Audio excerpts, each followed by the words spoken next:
Tonight I've prepared a lovely number of pieces for you. I hope you're ready to have your blood run cold.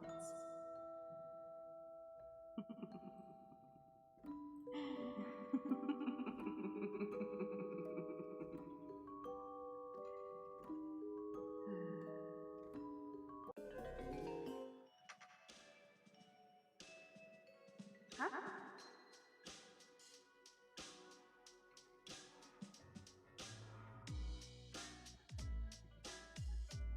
What?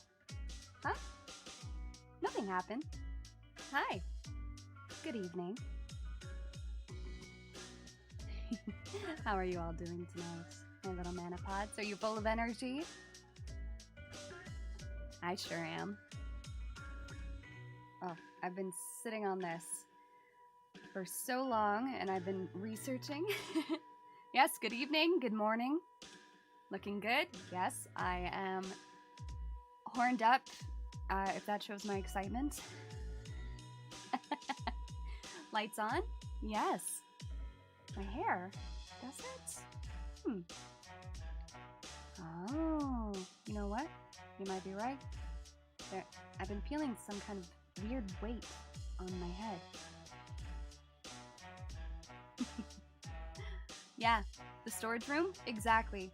That, I think that we had a weird interference there for a second. Well, we're almost at Halloween. I figure it's better to get into character now, because before you know it, the entire season will be over, and then it'll be Christmas. I mean, there's stores that already have Christmas lights up.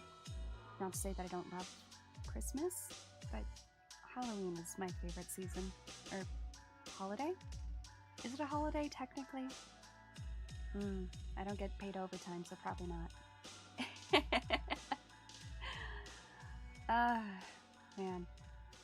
So, earlier today, I was thinking about, on actual Halloween, that I should be taking Boss out trick-or-treating, because, you know, she has the ability to shapeshift, so I was thinking that technically she could become like a small child. Hi, Silent. Hi, Jojo. Yeah, way too early for Christmas. Gross. But if Boss becomes small and looks like a little child, then we could go trick-or-treating and get free candy and chocolate.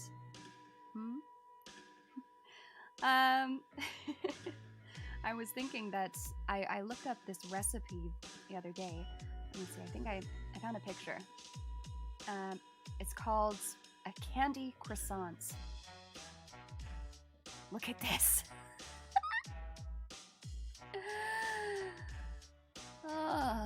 Does that not look good?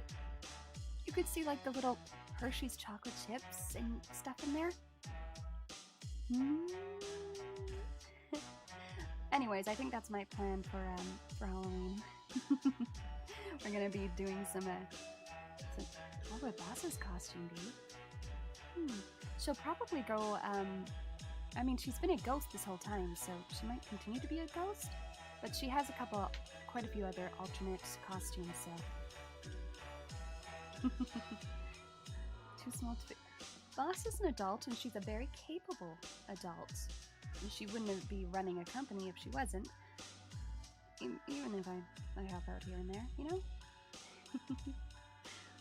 So, we'll have to make sure that we go trick-or-treating and make some delicious candy croissants. Calories? I know. We're gonna... This is why you walk to every house, leave the car at home, walk, burn those extra calories so that if you walk twice as much, that means you can have double as much candy. I could go dressed up as a stalk of cilantro or a centipede? Oh, that's evil to even suggest that. No. Cilantro centipede. I mean, maybe, because it is the stuff of nightmares. Both of those, and both of those combined. Gross. And as you can see, today I'm not wearing my jacket. I've turned up the heat in here so that, well, you'll see in a minute. I've decided that we need to have things in a very certain kind of mood today. I'm sure you've noticed before. Maybe you haven't. But behind me, I have a switch. You might be wondering, what exactly is this switch for? I mean, it does all sorts of things. Many of them I cannot discuss on stream without the chances of being basically deleted from the internet. But some of them are very helpful for getting in a certain headspace or mindset. So we'll have to experiment a little bit so I can show it off.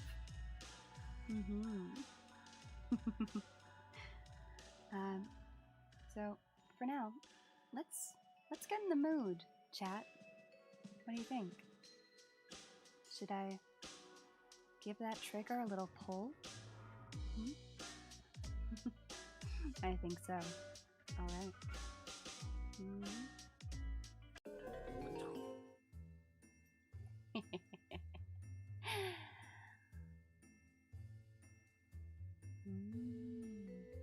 Welcome to Aka's Red Room.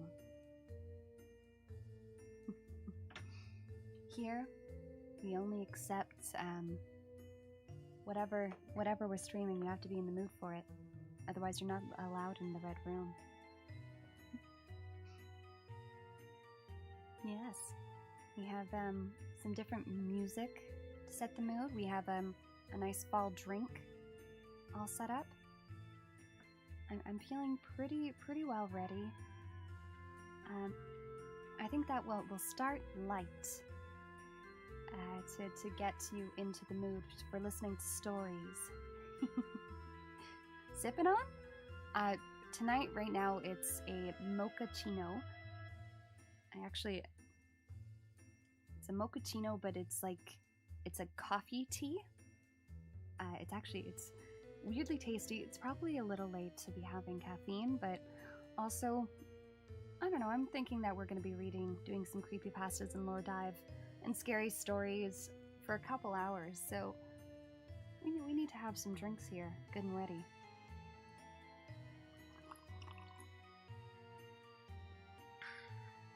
Yum. It's good. Hello, Maui the dragon! Boss turned into a melon. Yeah. I figured that she would want to be involved in this. And so she gets to dress up too. If we're in costumes. Juice, you want to ask something technical? Ooh, you have strawberry juice? I love strawberry. Patron coffee liqueur in my coffee every now and then. Delicious. Patron! I read patron. Oh my gosh, I know. Actually, you know what? I should go out and I should get some coffee liqueur after this instead. That way no one knows when you're drinking on the job. Even if you're allowed to drink at your job. I know it's generally frowned upon. I don't have a problem. You have a problem. Don't call me out. It's fine. Let me just pull a couple of my things up. I will say, we need, I guess, a bit of a trigger warning because some of the stories and images that will be shown on screen could be a little disturbing, maybe a little gory. Not like real gore, I suppose, but it's definitely something that I will say viewers' discretion is advised. So if you're a little baby, leave now. If you're not a little baby and you're here for the spooks, you're in the right place. I will also let you know, I currently in the story room that I've set up don't have the redeems enabled in there. So please save your redeems for either while we're here in the red room, or we can take a break midway between. Or if everyone's super against it, I suppose I could add it in. The CEO is here. Hi, boss. Thanks for coming. Welcome to the spooky time. Yeah. Wait, am I ready to be messed up, or do you mean everyone else? Moving on. We're about ready to get into it, I would say. We definitely, yeah, oh yeah, we're reading some of the classics. The first one that we'll be talking about is Jeff the Killer. We're going back to some of the original basics that are near and dear to my heart. Okay, let me do this. Like that. And let's move on over to our spooky room. Wah.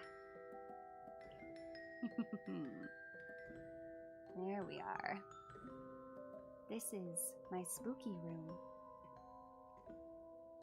What do you think? I've decorated it myself with things that have traveled with me for a long time.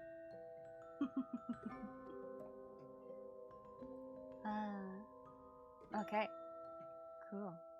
So what I'm going to do is tell you a bit of I'm going to read you the story. So it'll kind of be perfect. It can be like a podcast, but you can interact. So we're going to start with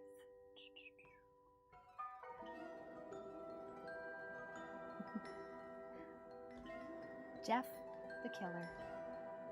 Guess I can move me over.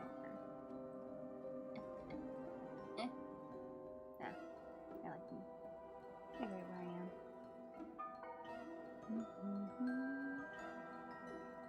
Maybe I'll make him a little smaller. You remember obscene amounts? Tentacles? What do you mean? No way. Alright. Let's begin the story of Jeff the Killer.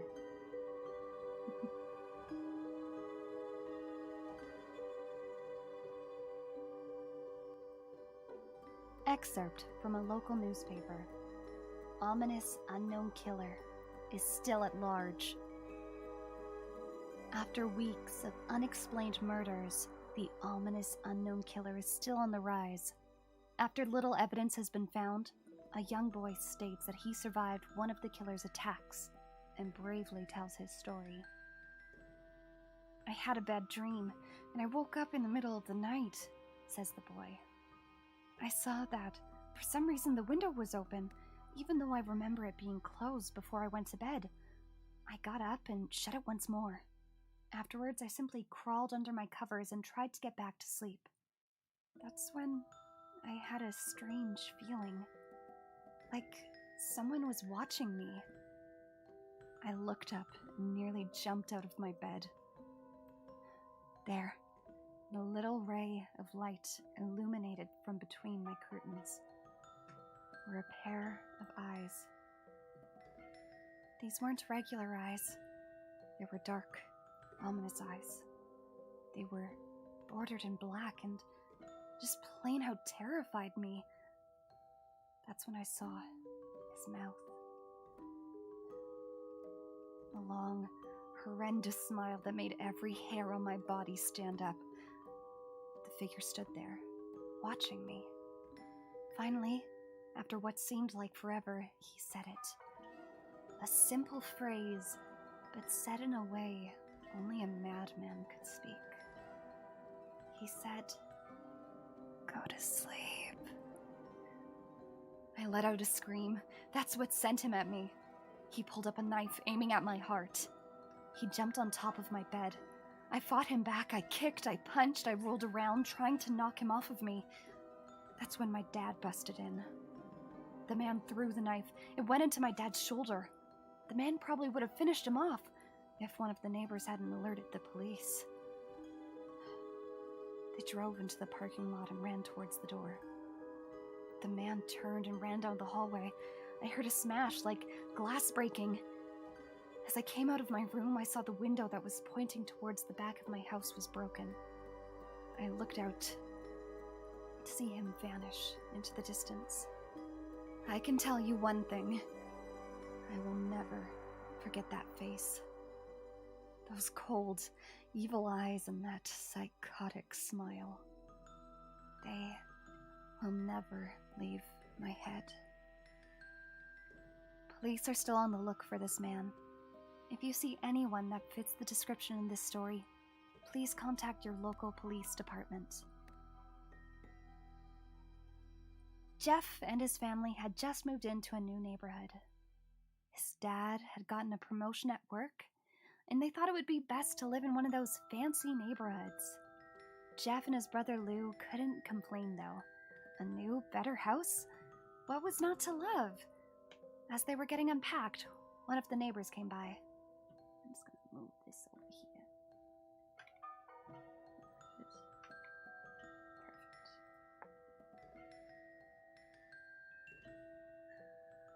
Hello, she said. I'm Barbara. I live across the street from you. Well, I just wanted to introduce myself and to introduce my son. She turns around and calls her son over. Billy, these are our new neighbors.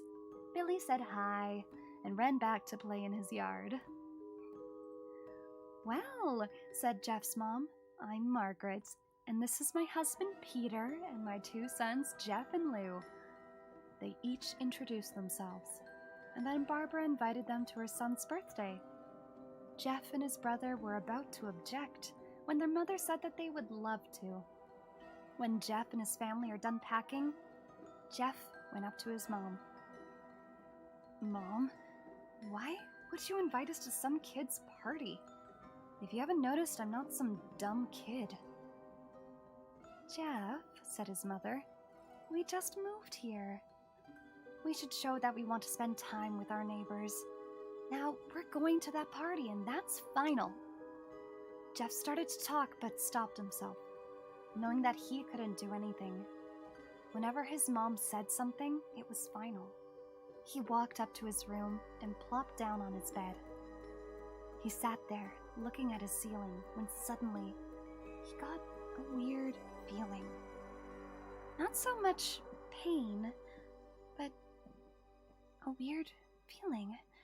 He dismissed it as just some random feeling. He heard his mother call him down to get his stuff, and he walked down to go get it. The next day, Jeff walked downstairs to get breakfast and got ready for school.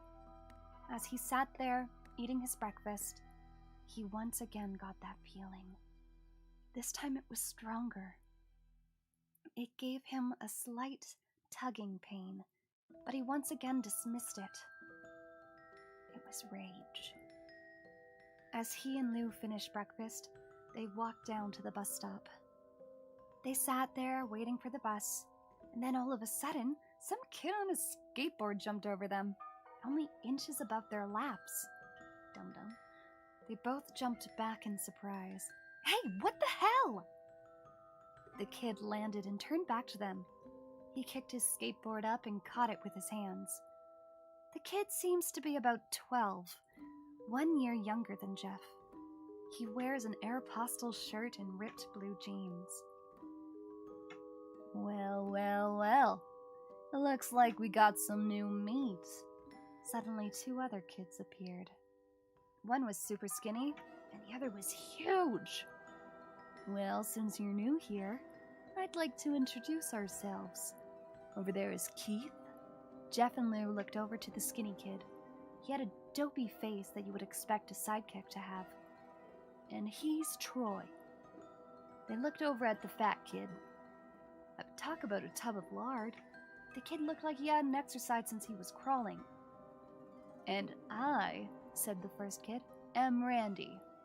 Now for all the kids in this neighborhood, There's a small price for bus fare, if you catch my drift. Lou stood up, ready to punch the lights out of the kid's eyes when one of his friends pulled a knife. I had hoped you would be more cooperative, but it seems we must do this the hard way. The kid walked up to Lou and took his wallet out of his pocket. Jeff got that feeling again. Now it was truly strong, a burning sensation. He stood up, but Lou gestured for him to sit down. Jeff ignored him and walked up to the kid. Listen here, you little punk. Give back my bro's wallet or else. Randy put the wallet in his pocket and pulled out his own knife. I know, fat shaming is so pre-80s. Gross. We love all bodies here. Oh, and what will you do? Just as he finished the sentence, Jeff popped the kid in the nose. As Randy reached for his face, Jeff grabbed the kid's wrist and broke it. Randy screamed and Jeff grabbed the knife from his hand. Troy and Keith rushed Jeff, but Jeff was too quick. He threw Randy to the ground. Keith lashed out at him, but Jeff ducked and stabbed him in the arm. Keith dropped his knife and fell to the ground screaming. Troy rushed him too, but Jeff didn't even need the knife. He just punched Troy straight in the stomach and Troy went down. As he fell, he puked all over. Lou could do nothing but look in amazement at Jeff. Jeff, how'd you... was all he said. They saw the bus coming and knew they'd be blamed for the whole thing, so they started running as fast as they could. As they ran, they looked back and saw the bus driver rushing over to Randy and the others. As Jeff and Lou made it to school, they didn't dare tell what happened. All they did was sit and listen. Lou just thought of that as his brother beating up a few kids, but Jeff knew it was more. It was something scary. As he got that feeling, he felt how powerful it was. The urge to just hurt someone.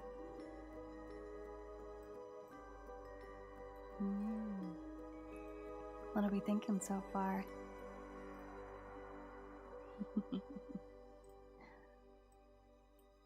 Right.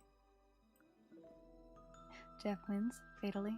Okay. I think I'm going to just move from this photo. Oh.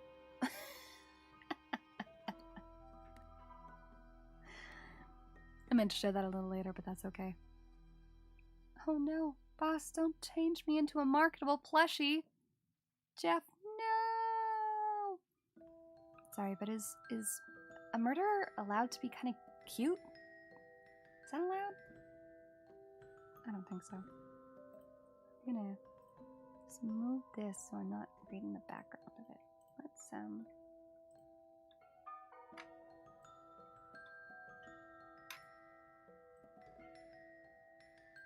Cool. Now we're standing side by side like buddies. Perfect. I like that better. What do you think? Alright. Tokyo Revengers tell me that middle school kids can be nuts. 100%. Middle school kids, they don't think about the future. They think about the now, and that they're pissed off. I'm gonna have a sip of water. That's why we're having a little break.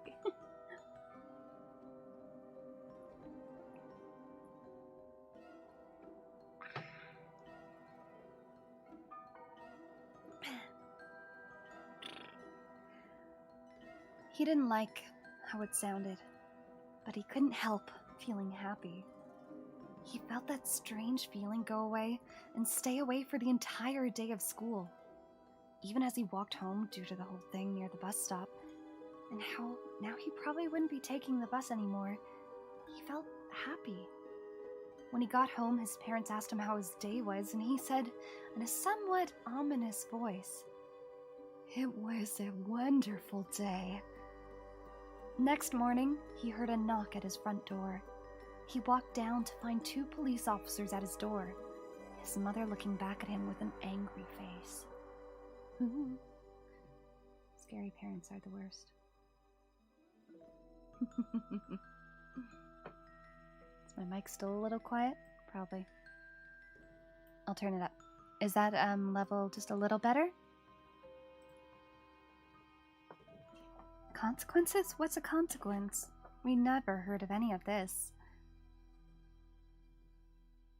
Jeff, these officers tell me that you attacked 3 kids. That it wasn't a regular fight, that they were stabbed. Stabbed, son! Jeff's gaze fell to the floor, showing his mother that it was true.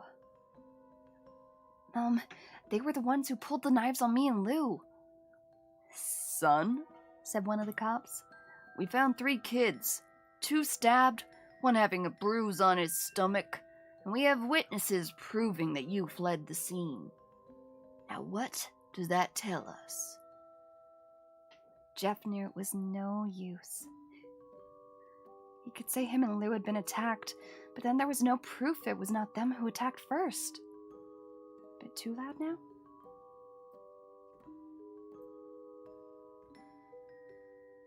Awesome. Cool. Son, call down your brother. Jeff couldn't do it since it was him who beat up all the kids. Sir, it was me. I was the one who beat up the kids. Lou tried to hold me back, but he couldn't stop me. The cop looked at his partner and they both nodded. Well, kid, looks like a year in juvie. Wait! Says Lou. They all looked up to see him holding a knife. The officers pulled their guns and locked them on Lou. It was me. I beat up those little punks. Have the marks to prove it. He lifted up his sleeves to reveal cuts and bruises, as if he was in a struggle. Son, just put the knife down, said the officer. Lou held up the knife and dropped it to the ground. He put his hands up and walked over to the cops. No, Lou, it was me. I did it. Jeff had tears running down his face. Poor bro, trying to take the blame for what I did. Well, take me away. The police led Lou out to the patrol car. Lou, tell them it was me. Tell them. I was the one who beat up those kids. Jeff's mother put her hands on his shoulders. Jeff, please, you don't have to lie. We know it's Lou. You can stop. Jeff watched helplessly as the cop car sped off with Lou inside. A few minutes later, Jeff's dad pulled into the driveway, seeing Jeff's face and knowing something was wrong. Son! Sorry, I didn't prepare these voices ahead of time. Son, what is it? Jeff couldn't answer. His vocal cords were strained from crying. Instead, Jeff's mother walked his father inside to break the bad news to him, as Jeff wept in the driveway. After an hour or so, Jeff walked back into the house. Seeing that his parents were both shocked, sad, and disappointed, he couldn't look at them. He couldn't see how they thought of Lou when it was his fault. He just went to sleep, trying to get the whole thing off his mind. 2 days went by, with no word from Lou at JDC. JDC means Juvenile Detention Center. They don't have a name. No friends to hang out with. Nothing but sadness and guilt. That is, until Saturday, when Jeff is woken up by his mother with a happy, sunshiny face. Jeff, it's the day, she said as she opened up the curtains and let light flood into his room. What? What's today? Asked Jeff as he stirs awake. Why, it's Billy's party! Mom, you're joking, right? You don't expect me to go to some kid's party after There was a long pause. Jeff, we both know what happened. I think this party could be the thing that brightens up the past days. Now get dressed. Jeff's mother walked out the room and downstairs to get ready herself. He fought himself to get up. He picked out a random shirt and a pair of jeans and walked downstairs. He saw his mother and father all dressed up. His mother in a dress and father in a suit. He thought, why would they ever wear such fancy clothes to a kid's party? Son, is that all you're going to wear? Said Jeff's mom. Much better than wearing too much, he said.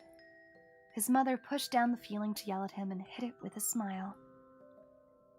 Now Jeff may be overdressed. We may be overdressed. Oh wait, this is the father. Now Jeff, we may be overdressed, but this is how you go if you want to make an impression. Jeff grunted and went back up to his room. I don't have any fancy clothes. Just pick out something, called his mother. He looked around in his closet for what he would call fancy. He found a pair of black dress pants he had for special occasions and an undershirt. He couldn't find a shirt to go with it, though. He looked around and only found striped and patterned shirts, none of which to go with dress pants. Finally, he found a white hoodie and put it on. Wait, is that the same hoodie as in the photo? Does he wear this for over 10 years? Finally, he went downstairs. You're wearing that? His mother looked at her watch. No time to change. Let's just go, she said as she herded Jeff and his father out the door. They crossed the street over to Barbara and Billy's house. They knocked on the door, and as it appeared that Barbara, just like his parents, was way too overdressed. As they all walked inside, Jeff could see only adults, no kids. Oh, the kids are out in the yard, Barbara needs a new voice. Jeff, how about you go and meet some of them, said Barbara. Jeff walked outside to a yard full of kids. They were running around in weird cowboy costumes and shooting at each other with plastic guns. Pew, pew, pew, pew, pew, pew. He might as well be standing in a Toys R Us. Suddenly a kid came up to him and handed him a toy gun and a hat. That's a pretty nice kid. Hey, wanna play? He said. No kid. I'm way too old for this stuff. The kid looked at him with that weird puppy dog face. Please? Said the kid. Fine, said Jeff.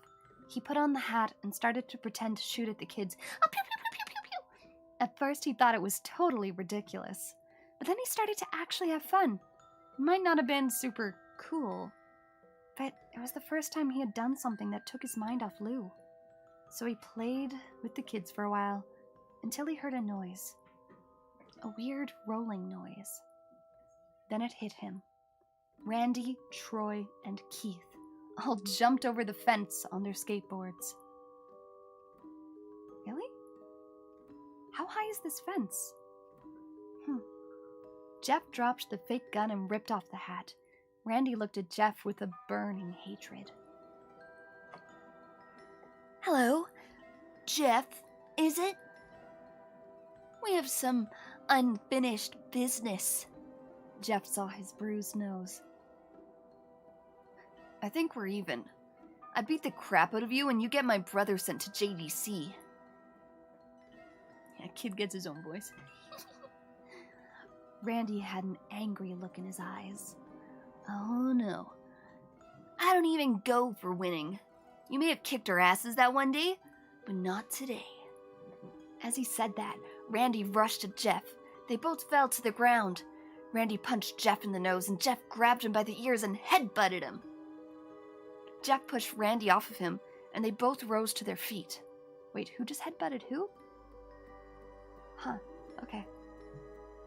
Kids were screaming and parents were running out of the house. Troy and Keith both pulled guns out of their pockets. I mean, this is based in America, I suppose. Sorry. That was so... No one interrupts, or guts will fly, the gang of boys said. Randy pulled a knife on Jeff and stabbed it into his shoulder. Jeff screamed and fell to his knees. Randy started kicking him in the face. After 3 kicks, Jeff grabs his boot and twists it, causing Randy to fall to the ground. After 3 kicks, Jeff stood up and walked towards the back door. Troy grabbed him. Need some help? He picks Jeff up by the back of the collar and throws him through the patio door. As Jeff tries to stand, he's kicked down to the ground. Randy repeatedly starts kicking Jeff until he starts to cough up blood. Come on, Jeff! Fight me! He picks Jeff up and throws him into the kitchen. How light is this kid? Randy sees a bottle of vodka on the counter and smashes the glass over Jeff's head. Fight! He throws Jeff back into the living room. Come on, Jeff! Look at me! Jeff glances up, his face riddled with blood. I was the one who got your brother sent to JDC, and now you're just gonna sit here and let him rot in there for a whole year? You should be ashamed. Jeff got up.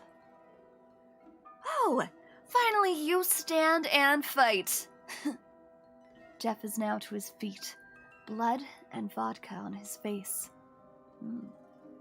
Once again, he gets that strange feeling, the one in which he hasn't felt for a while.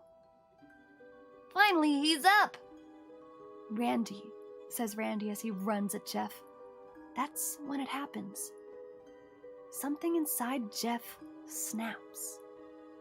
His psyche is destroyed. All rational thinking is gone. All he can do is kill. He grabs Randy and pile drives him into the ground. He gets on top of him and punches him straight in the heart. The punch causes Randy's heart to stop. As Randy gasps for breath, Jeff hammers down on him, punch after punch. Blood gushes from Randy's body until he takes one final breath and dies. Everyone is looking at Jeff now. The parents, the crying kids, even Troy and Keith, although they easily break their gaze and point their guns at Jeff. Jeff sees the guns trained on him and runs for the stairs. As he runs, Troy and Keith let out fire on him, each shot missing. Jeff runs up the stairs, and they let out their final rounds of bullets. Jeff ducks into the bathroom. He grabs the towel rack and rips it off the wall. Troy and Keith race in, knives ready. Oh, because they just spent their guns. Man. Yeah. Edgy kids. I thought I was edgy. I look like a goth today. Troy swings his knife at Jeff, who backs away and bangs the towel rack into Troy's face. Which end? Troy goes down hard, and now all that's left is Keith. He's more agile than Troy thought, though, and ducks when Jeff swings the towel rack. He dropped the knife and grabbed Jeff by the neck. He pushed him into the wall. A thing of bleach fell down on top of him from the top shelf. It burned both of them, and they both started to scream. Ah, my face. Ah, oh no, it burns. That's not verbatim, it's okay. Jeff wiped his eyes as best he could. He pulled back the towel rack and swung it straight into Keith's head. As he lay there, bleeding to death, he let out an ominous smile. Keith smiled, right? Yeah. What's so funny? Asks Jeff. Keith pulled out a lighter and switched it on. What's funny is that you're covered in bleach and alcohol. Jeff's eyes widened as Keith threw the lighter at him. As soon as the flame made contact with him, the flames ignited in the alcohol and the vodka. While the alcohol burned him, The bleach bleached his skin. That's a good sentence. Jeff let out a terrible screech as he caught on fire. Ah! He tried to roll out the fire, but it was no use. Yeah, stop, drop, and roll, Jeff. What the heck? The alcohol had made him a walking inferno. He ran down the hall and fell down the stairs. Everybody started screaming as they saw Jeff, now a man on fire, dropped to the ground, nearly dead. The last thing Jeff saw was his mother and the other parents trying to extinguish the flame. That's when he passed out. Tea sip. Cappuccino tea.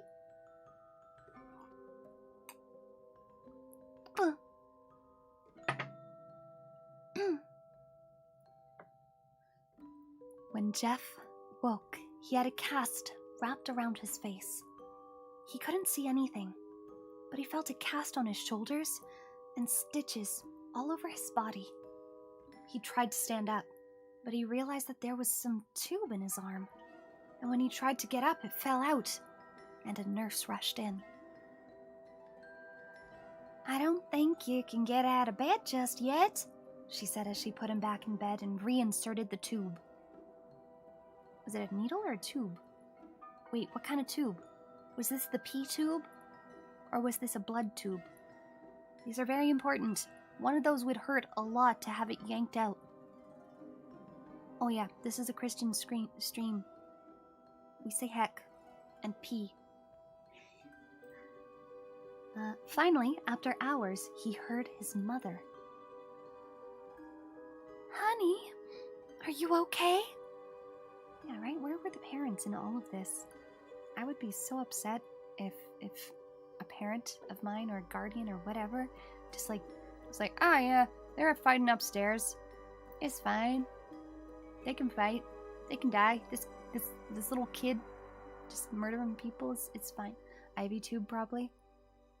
I'm going to assume it was an IV tube. That makes more sense. Okay. Jeff couldn't answer, though. His face was covered, and he was unable to speak. "Oh, honey, I have great news. After all, the witnesses told the police that Randy confessed to trying to attack you, and they decided to let Lou go." This made Jeff almost bolt up, stopping halfway, remembering the tube coming out of his arm. Oh, it says arm now. Did it say arm earlier? Maybe.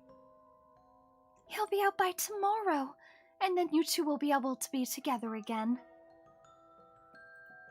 Jeff's mother hugged Jeff and said her goodbyes. The next couple of weeks were those where Jeff was visited by his family. Then came the day where his bandages were to be removed. His family members were all there to see it. What he would look like. As the doctors unwrapped the bandages from Jeff's face, everyone was on the edge of their sheets. They waited until the last bandage holding the cover over his face was almost removed. "Let's hope for the best," said the doctor. He quickly pulls the cloth, letting the rest fall from Jeff's face. Jeff's mother screams at the sight of his face. Oh, rude. Lou and Jeff's dad stares awestruck. What happened to my face?" He rushed out of bed and ran to the bathroom. I guess he doesn't care about that tube anymore. Oh no, it's a ways later. Probably doesn't have the tube in him anymore. Yeah, survival of the fittest. Man. He looked in the mirror and saw the cause of the distress. His face. It was horrible. His lips were burnt to a deep shade of red. His face was turned into a pure white color, and his hair singed from brown to black. He slowly put his hand to his face. It was sort of a leathery feel to it now. He looked back at his family and then back at the mirror. "Jeff, it's really not that bad. It just needs a little shaping." Just kidding. "Not that bad? It's perfect." His family was equally surprised. Jeff started laughing uncontrollably. His parents noticed that his left eye and hand were twitching. Jeff? Are you okay? Okay? I've never felt more happy.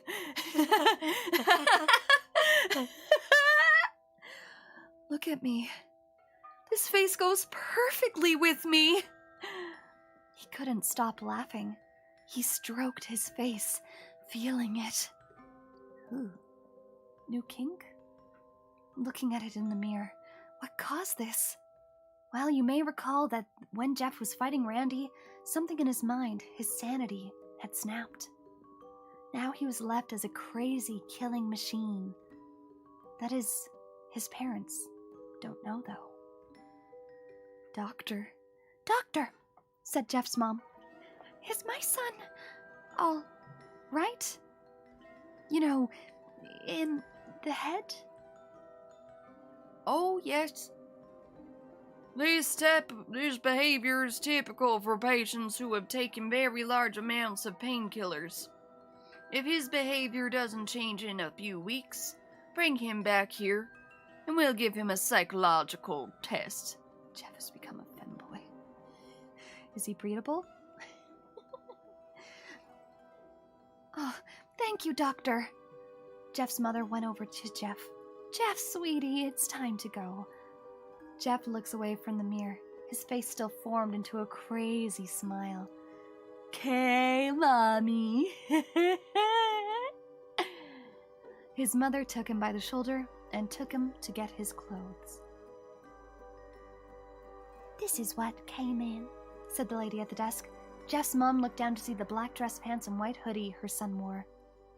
Now they were clean of blood and now stitched together. I guess they got torn. What? What's wrong with having a new kink? We don't kink shame.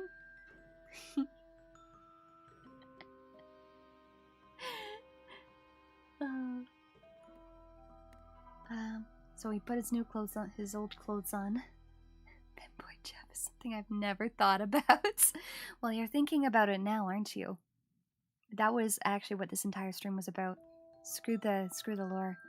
We're here for Femboy Jeff. Look at him. We live in a society.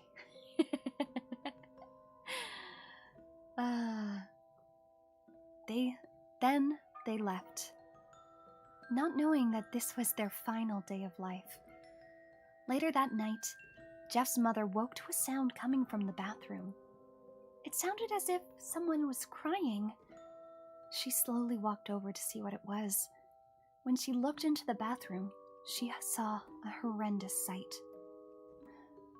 Jeff had taken a knife and carved a smile into his cheeks. Jeff?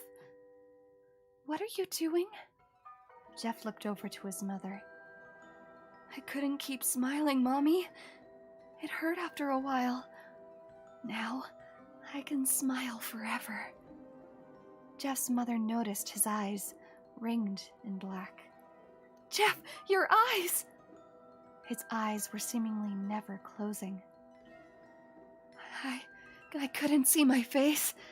I got tired, and my eyes started to close. I burned out the eyelids so I could forever see myself, my new face.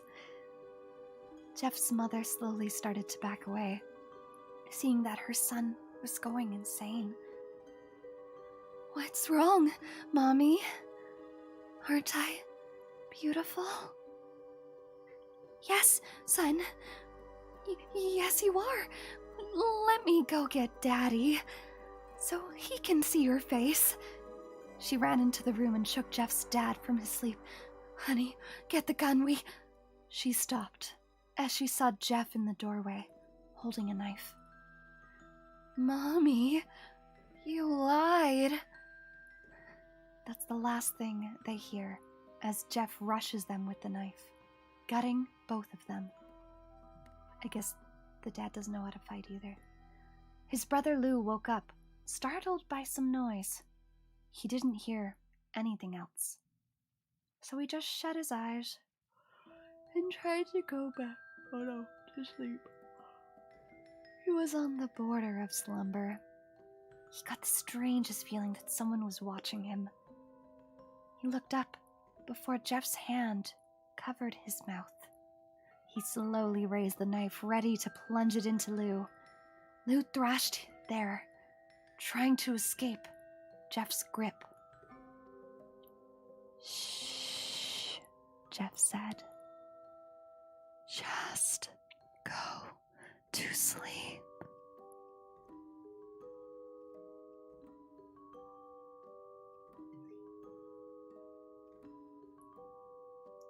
And that is the creepypasta of Jeff the Killer. Batman is Jeff's brother. Yeah, don't bring a gun to a knife fight. Also, if you're gonna bring a gun to a kid's birthday party as a 12-year-old, I don't know, maybe bring some spare bullets. At least that's what I would think. Cool. So now I'm going to pull up. So I did, honey, get the gun, right? My son's going insane. We gotta shoot him. Right? I mean, I know. I was kind of falling asleep to some wholesome murder. Most nights I actually tend to put on true crime podcasts. I find those are the easiest to fall asleep to. I don't know why. I think it's just because everyone speaks in that very kind of monotone voice. So we're gonna get into some of the lore dive now. That was the creepypasta. I will make sure also after the stream is done, I'm updating the description that will have all of my sources for both the creepypasta itself as well as all of my lore. So, the original story is actually written by somebody who is named, I wrote it right here, Sessur. I'm not sure if I'm spelling that right. It's Sessuer. Your impression of little kids exude too much ooh-woo energy? How do you be a child? I need to baby more.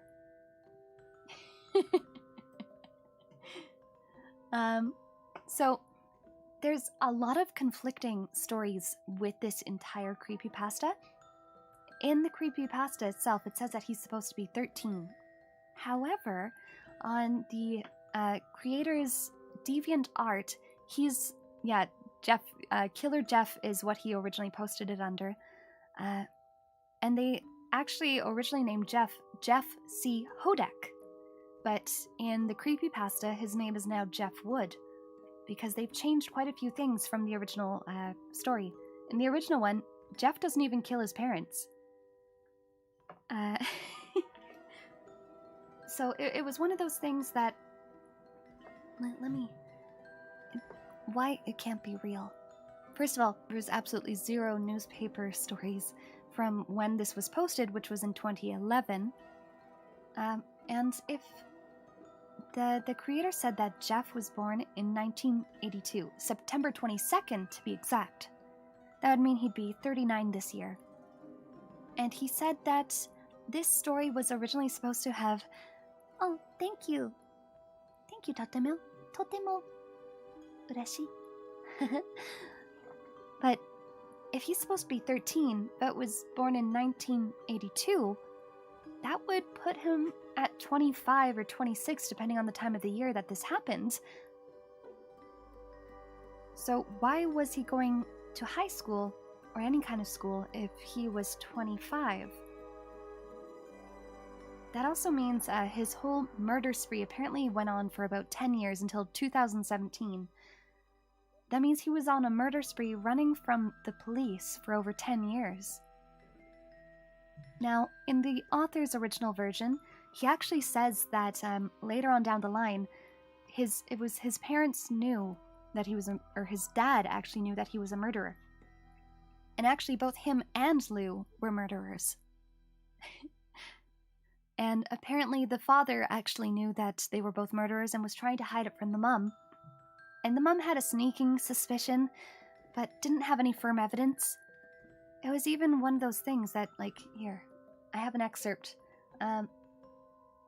So, in the original story, Jeff doesn't kill his family. He keeps a strained relationship with them. The dad even knows that both of his sons are murderers and tries to hide it from his wife. Jeff even comes back to visit his father on his deathbed.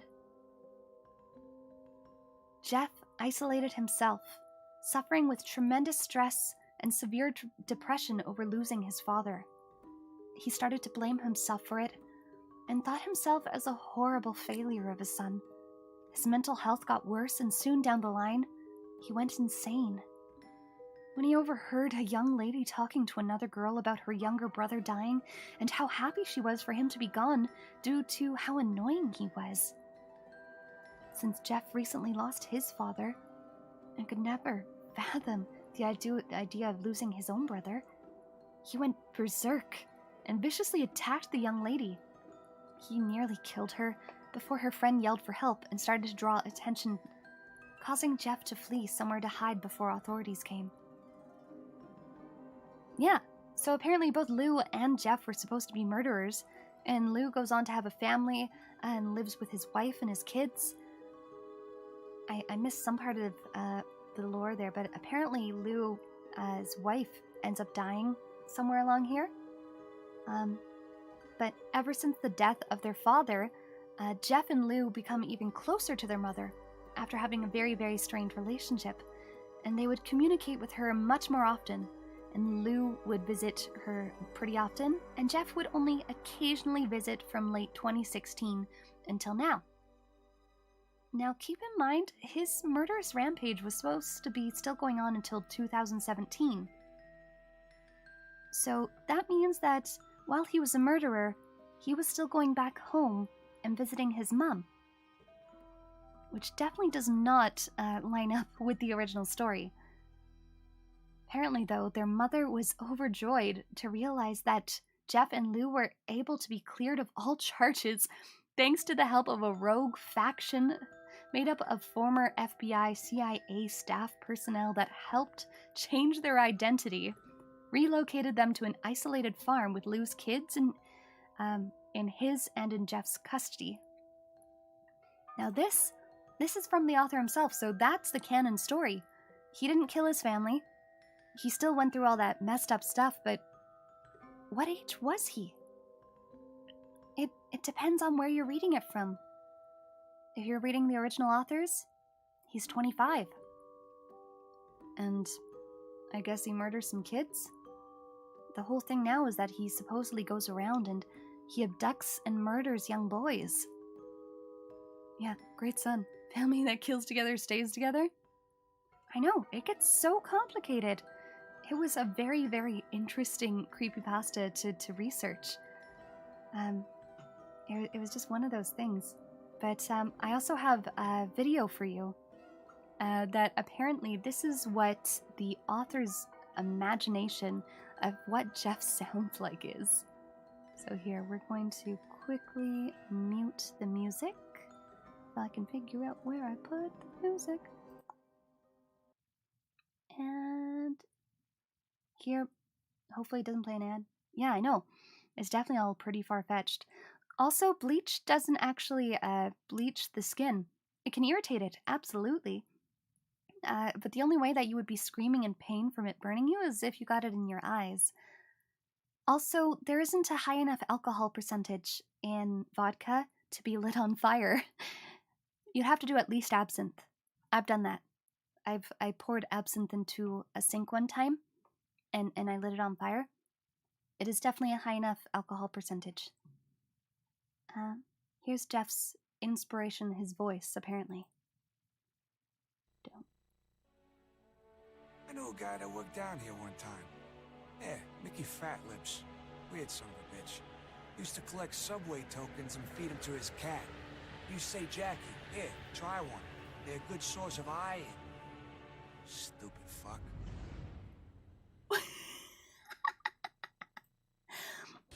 So that's from The Darkness.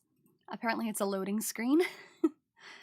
But that's what the author says that his inspiration for what Jeff's voice would sound like is. Yeah, I don't know how Jeff... he never explained it that I could find. I think that it could be something that we even go back to again. Aka likes playing with... Don't we all? Is enjoying playing with fire not normal? Wait, really? I would like make little piles of leaves in like a bush and set it on fire. I always thought I could make a campfire. Yep. Jeff was so stupid he ignored the laws of reality to light a fire. Yeah, the darkness. Yeah, it is the darkness. 100% is the darkness. Sambuca burns too? Well, we have a brand new sink now. Oh, yeah. Poor Harley Quinn. Man, she just left the Joker. This is like the Joker imposter, but not. I don't know.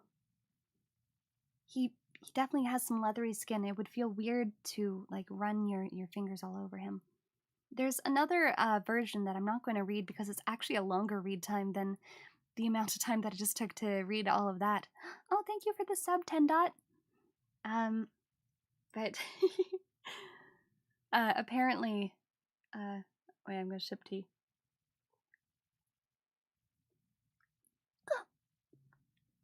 Gah. You torture ants, but you never play with fire. You sadist. That's okay. Yeah. In the extended version, it says that he goes on to bleach the rest of his body so that all of him will match, as well. But he doesn't light himself on fire. Yes. See, this is why I like working for Boss. Boss, we're gonna go try and see if Sambuca lights on fire. Sambuca tastes like licorice. Imposter? Jeff, you sussy baka.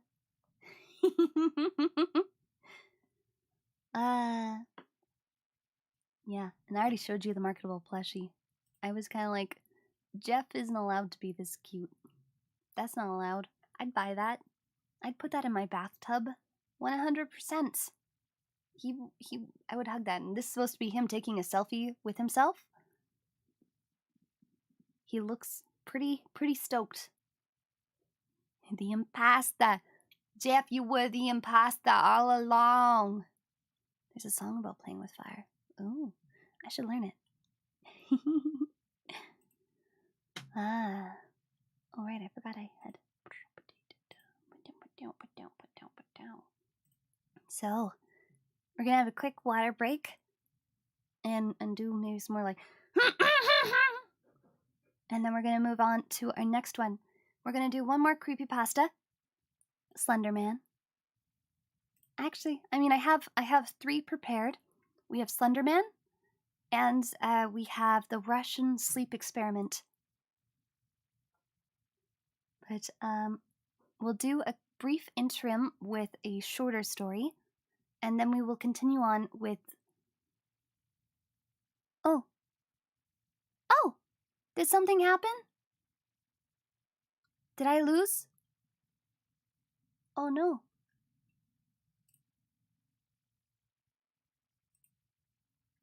Did I... Hello? Let me see. I go to the YouTube. What is happening?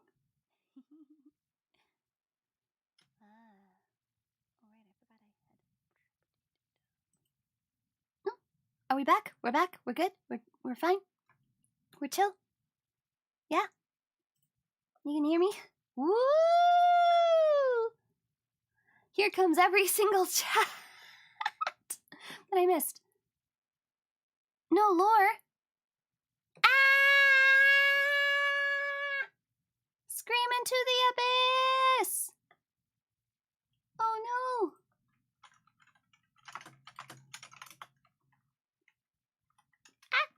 Please refresh! Refresh!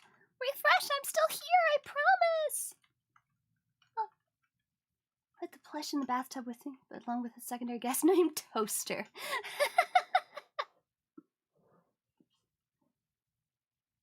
Oh. I'm so sorry that I dropped connection there for a second. That was very strange. Oh, cool.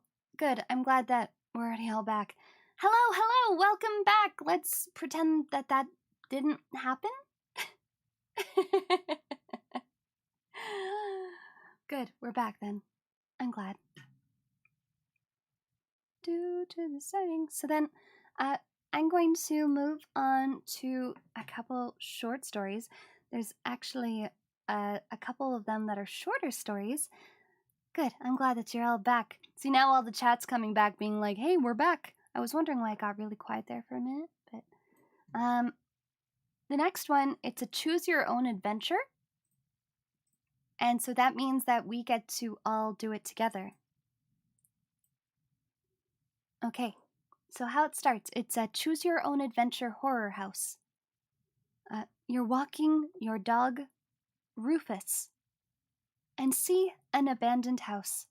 Do you explore, walk away, or let Rufus decide? I'm going to give you 20 seconds and I'll see which one we like most. Explore, walk away, or go where the dog go. 1, 2, 3, 4, 5, 6, 7, 8, 9, 10, 11, 12.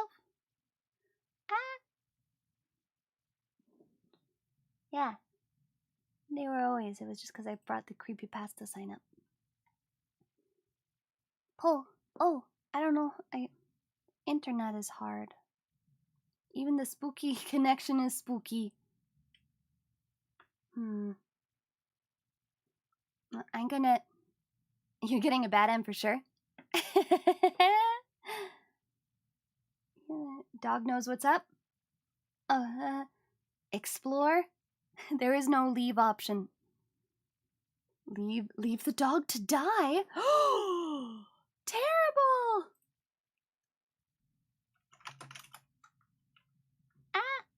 Okay, I'm gonna watch my own stream because I guess I'm on a severe delay. So my apologies if I'm... You're getting a bad end for sure. Okay. It's roughly about 20 seconds. Okay. Okay, doggo, doggo, doggo, doggo. We're going with the dog. Okay, that's number 10. This... Rufus pulls towards the door of the house. Looks like you're going in. The door is locked. Do you break a window or shoulder barge the door?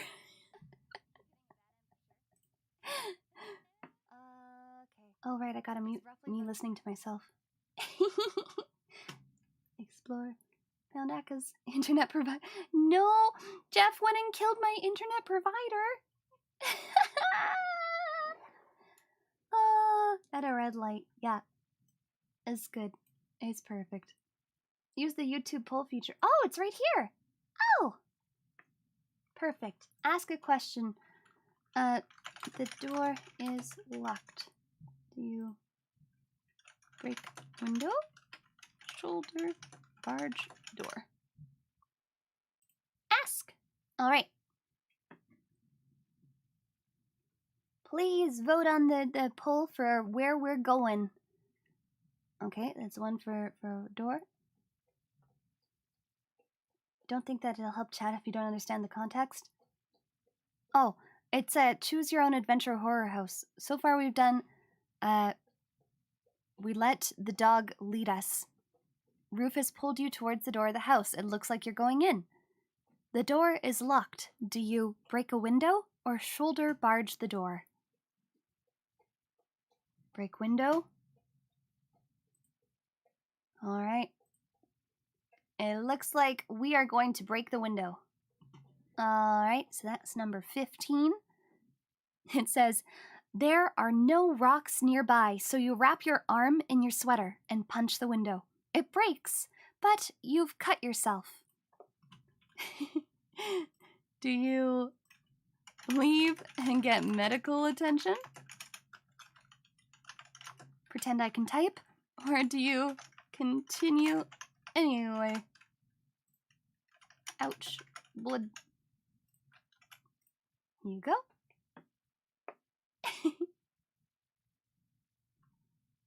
Next poll. Here it is. Please vote on the poll. Are we going to leave and get medical attention? Or continue anyway, even though we are bleeding? Yeah? We're going to continue? Oh, we're gonna leave. We're at 50-50. Fight through the pain. We went with the dog. We broke the window. Great start. We're adventurers at heart. We are ready for it. Oh, now people are saying leave and get medical attention.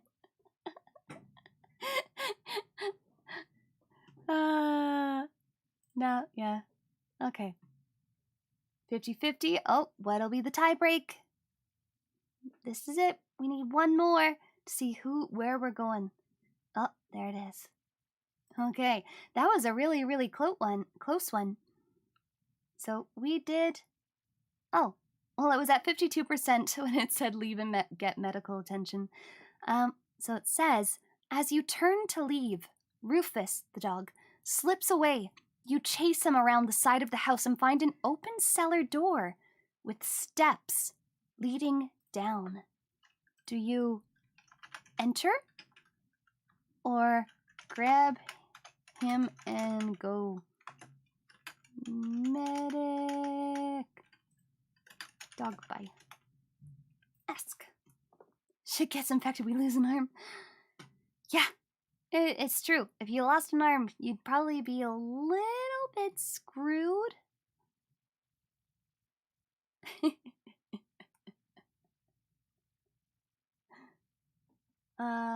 Okay, right at 50-50. You got it? You got it? Medicine is for cowards. We can leave later. I choose continue.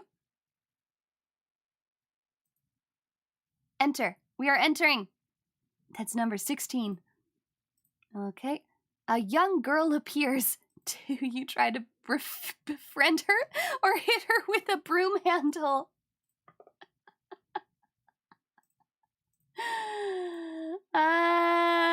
Medic bag, right? It's too good. A young girl. There's some creepy little girl. Friend. Hit her. Oh, then we can't get a robot arm. You know what? That's kind of true. That's true.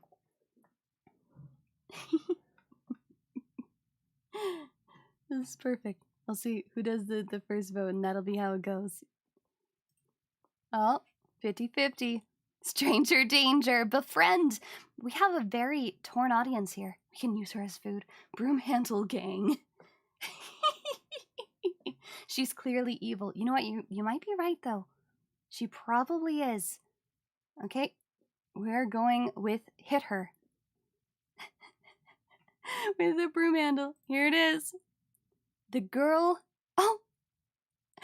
The girl is angry. The broom handle whips out of your hands and lodges itself down your throat. You suffocate.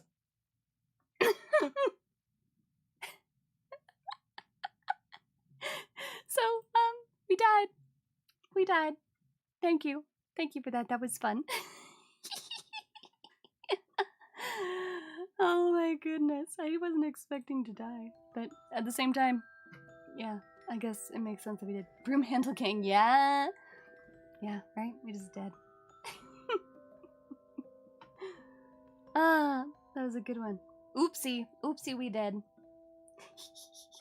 I also will have that link so you can do your own choose your adventure. See what ending you get.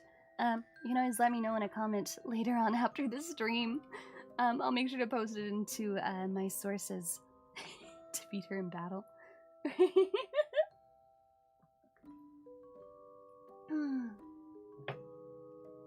Cool. Awesome. Let's do one of my favorite NoSleep stories. It's terrible and amazing and I love it. And then we'll do our Slenderman. So let's get ready for some Some of this. We're gonna get closer. Zoop. I go close. It's good. Cool. We'll go and tell the story. This one is called, I don't know who, yeah, speedrun. It was a speedrun of all story. It was perfect. This story is called Autopilot. No sleep. I know I love No Sleep. Oh, this is one of those ones. I have read this one multiple times. Because it's just... Well, you'll see. If you haven't read this one, you're in for a ride.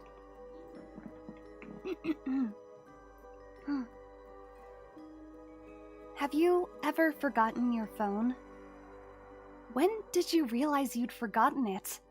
I'm guessing you didn't just smack your forehead and exclaim, "Ah, damn!" apropos of nothing. The realization probably didn't dawn on you spontaneously. More likely, you reached for your phone, pawing open your pocket or handbag, and were momentarily confused by it not being there. Then you did a mental re-step of the morning's events. Shit! In my case, my phone's alarm woke me up as normal, but I realized the battery was lower than I expected. It was a new phone, and it had this annoying habit of leaving applications running that drained the battery overnight. So I put it on to charge while I showered instead of into my bag like normal. It was a momentary slip from the routine, but that was all it took. Once in the shower, my brain got back into the routine it follows every morning, and that was it. Forgotten. That wasn't just me being clumsy, as I later researched.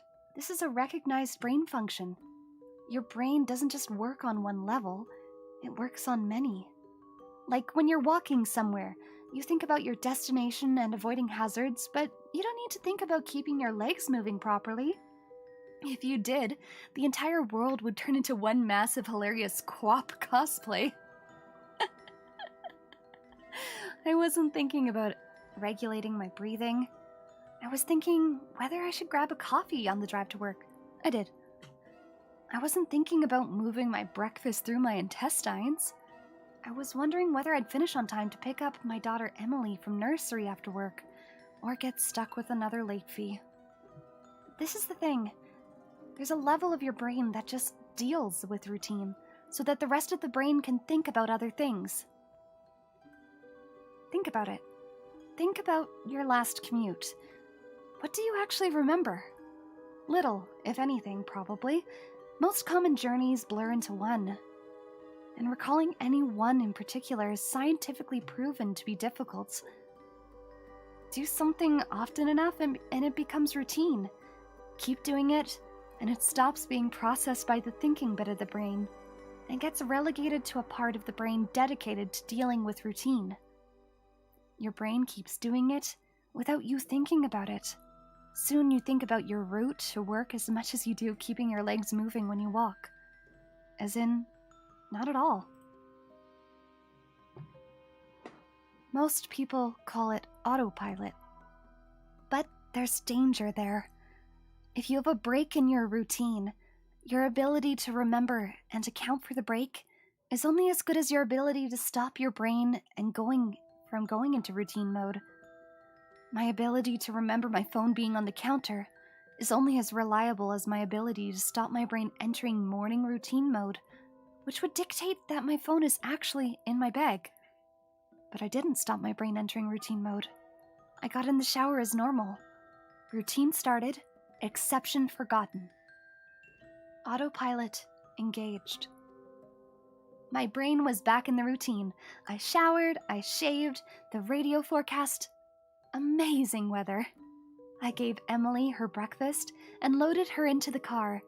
She was so adorable that morning.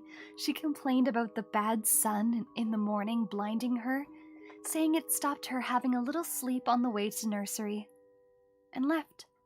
That was the routine. It didn't matter that my phone was on the counter charging silently. My brain was in the routine, and in the routine, my phone was in my bag. This is why I forgot my phone. Not clumsiness. Not negligence. Nothing more then my brain entering routine mode and overriding the exception. Autopilot engaged. I left for work. It's a swelteringly hot day already. The bad sun had been burning since before my traitorously absent phone woke me. The steering wheel was burning hot to the touch when I sat down. I think I heard Emily shift over behind my driver's seat to get out of the glare. But I got to work, submitted the report, attended the morning meeting. It's not until I took a quick coffee break and reached for my phone that the illusion shattered. I did a mental restep. I remembered the dying battery. I remembered putting it on to charge. I remembered leaving it there. My phone was on the counter. Autopilot disengaged. Again, therein lies the danger. Until you have that moment, the moment you reach for your phone and shatter the illusion, that part of the brain is still in routine mode. It has no reason to question the facts of the routine. That's why it's a routine. Attrition of repetition. It's not as if anyone could say, "Why didn't you remember your phone? Didn't it occur to you? How could you forget? You must be negligent." This is to miss the point. My brain was telling me the routine was completed as normal, despite the fact that it wasn't. It wasn't that I forgot my phone.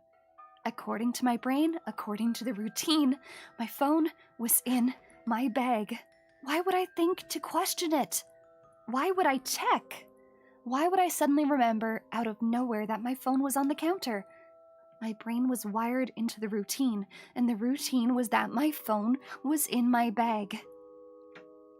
The day continued to bake. The morning haze gave way to the relentless fever heat of the afternoon. Tarmac bubbled. The direct beams of heat threatened to crack the pavement.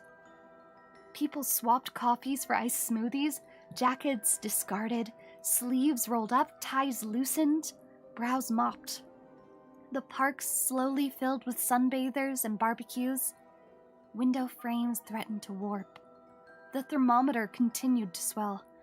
Thank fuck the offices were air-conditioned. But, as ever, the furnace of the day gave way to a cooler evening. Another day, another dollar. Still cursing myself for forgetting my phone, I drove home. The day's heat had baked the inside of the car, releasing a horrible smell from somewhere.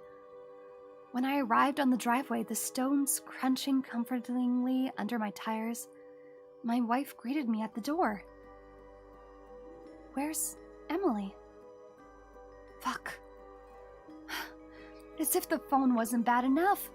After everything, I'd left Emily at the fucking nursery after all. I immediately sped back to the nursery. I got to the door and started practicing my excuses, wondering vainly if I could charm my way out of the late fee. I saw a piece of paper stuck to the door. Due to vandalism overnight, please use side door. Today only. Overnight? What? The door was fine this morning. I froze. My knees shook. Vandals. A change in the routine. My phone was on the counter. I hadn't been here this morning. My phone was on the counter. I'd driven past because I was drinking my coffee. I'd not dropped off Emily. My phone was on the counter. She'd moved in her seat. I hadn't seen her in the mirror. My phone was on the counter. She'd fallen asleep out of the bad sun. She didn't speak when I drove past her nursery. My phone was on the counter. She'd changed the routine.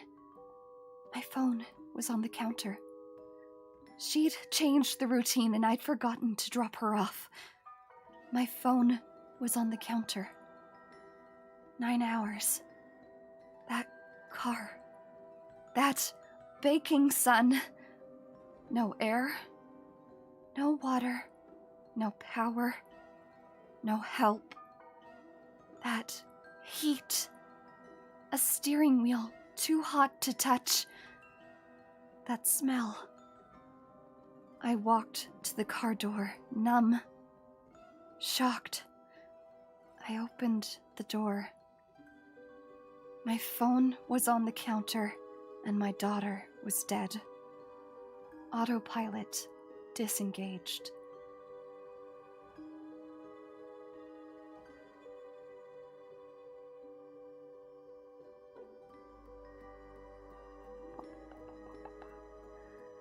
That was the NoSleep called Autopilot. It's a little messed up, right?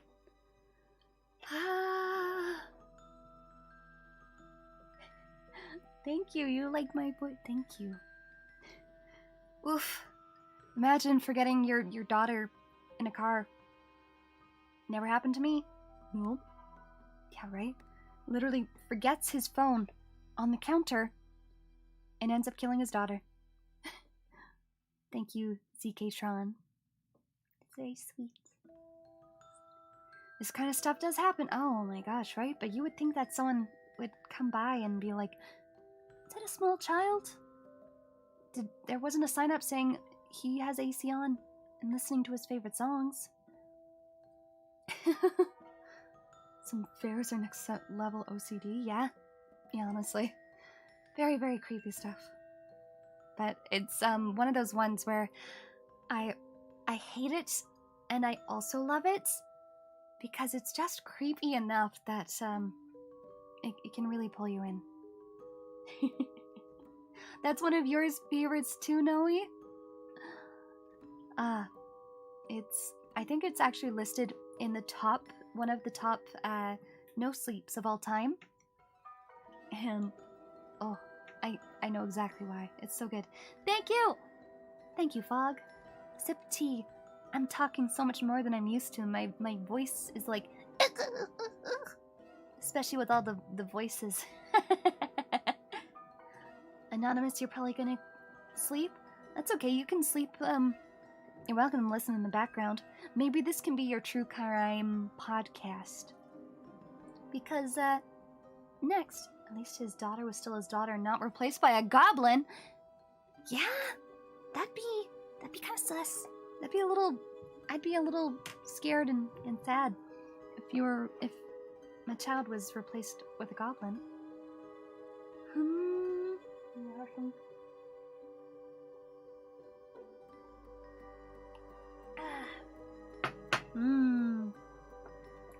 Yep.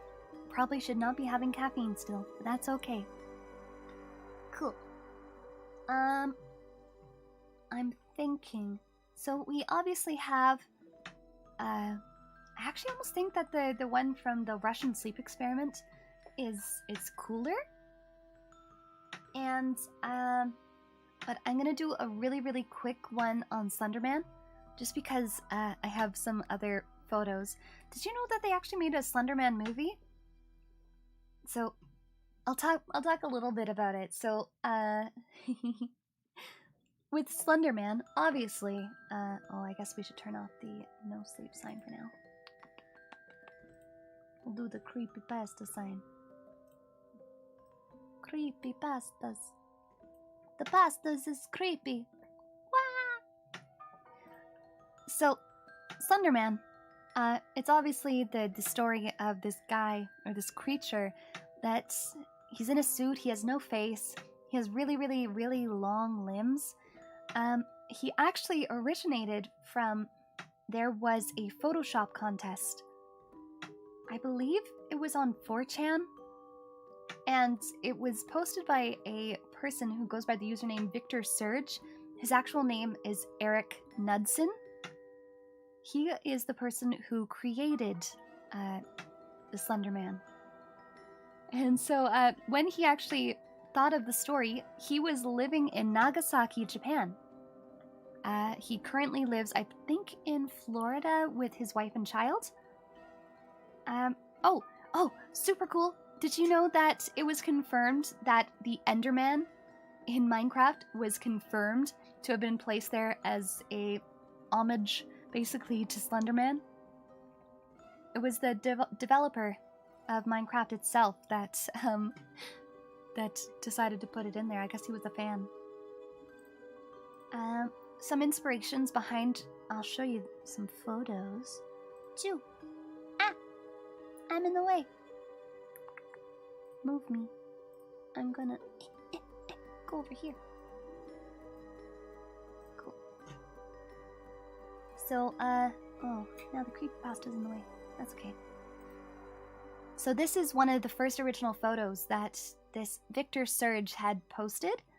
As you can see, he just found one regular photo and posted it onto a website called Something Awful. He's edited a big, kind of creepy looking man. Apparently he had inspirations from the Insidious Beast, as well as Stephen King's The Mist. Yeah, I think that we all had at least one Slenderman obsession. Never as bad as all of those young teenage girls committing crimes, though. Did you know that there was at least 3 different crimes related to Slenderman? There was one where a 14-year-old set fire to her house while her mother and her brother were inside asleep. Hey, welcome, Alex! welcome. But yeah, they both survived. She set fire in the garage, and so they were both able to get out. But it was just like she got caught and was like, I was doing it for Slendy. There's also, of course, the 2 12-year-olds that stabbed another 12-year-old that they kind of lured along 19 times in Wisconsin. They actually both ended up getting tried as adults, even though they were 12, but because it was just so horrendous, they were tried as adults. However, they were both found to be mentally unwell, and even though they both pled guilty, they ended up both getting kind of an insanity plea without that. And so instead of going to jail, they both went to an asylum. I think separate asylums. One is for up to 25 years, and the other one is up to 40 years. Yeah, this was the one that I think was the most publicized. And then another one that happened not too long after this one was another 13-year-old girl attacked her mother with a knife. The mother came downstairs, and the daughter was standing in the kitchen with a knife and just attacked her. And the mom went to the hospital. The news article I found didn't have as much information on it, but it was ridiculous. Oh, thanks for the sub, CK-Tron. Welcome aboard. Oh, the movie. So I never actually saw the movie, but I have the trailer here because the trailer actually looked really freaky. But if it's not good, I'm gonna show the trailer just because it freaked me out a little bit. But maybe we'll have like sometime in the Discord, we should have a watch along, and we'll watch it all together, and we can just laugh. Welcome, our Darth Vader. So here the. Oh wait, I forgot to get. I forgot to get rid of the photo. Oh yeah, and this is another one that he posted too. Look at those tentacles. Why is he going after children? He could have anyone he wants. Tall, dark, slender, tentacled. I'm just saying. Don't have an ad. Ah! It scared me. I'm sorry. I'm gonna turn it down as soon as it starts going because that made me jump. It was so loud.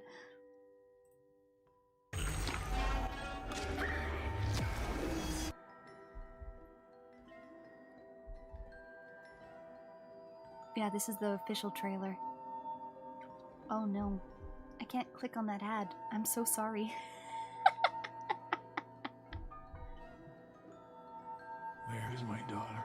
Where is my daughter? Yeah, spooky worms in your mouth.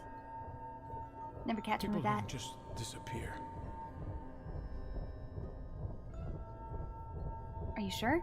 I think people just disappear. Maybe not children, but they do. Crunchy.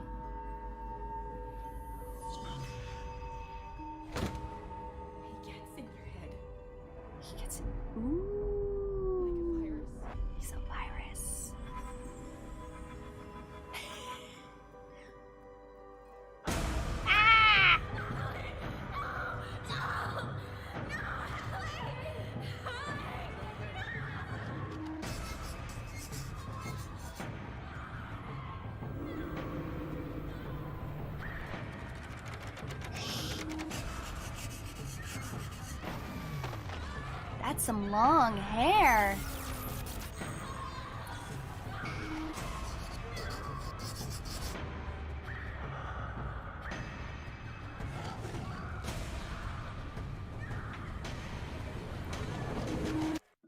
What?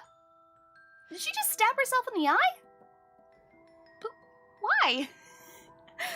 I shouldn't be laughing, but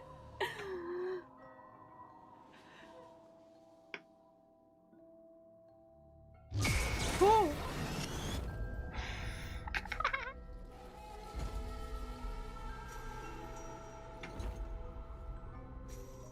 Right? They had some good sound design. That's probably the best thing about the whole movie is the sound design only. And going through a flesh tunnel.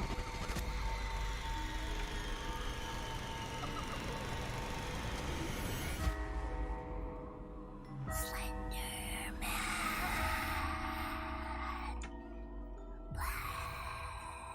Can you see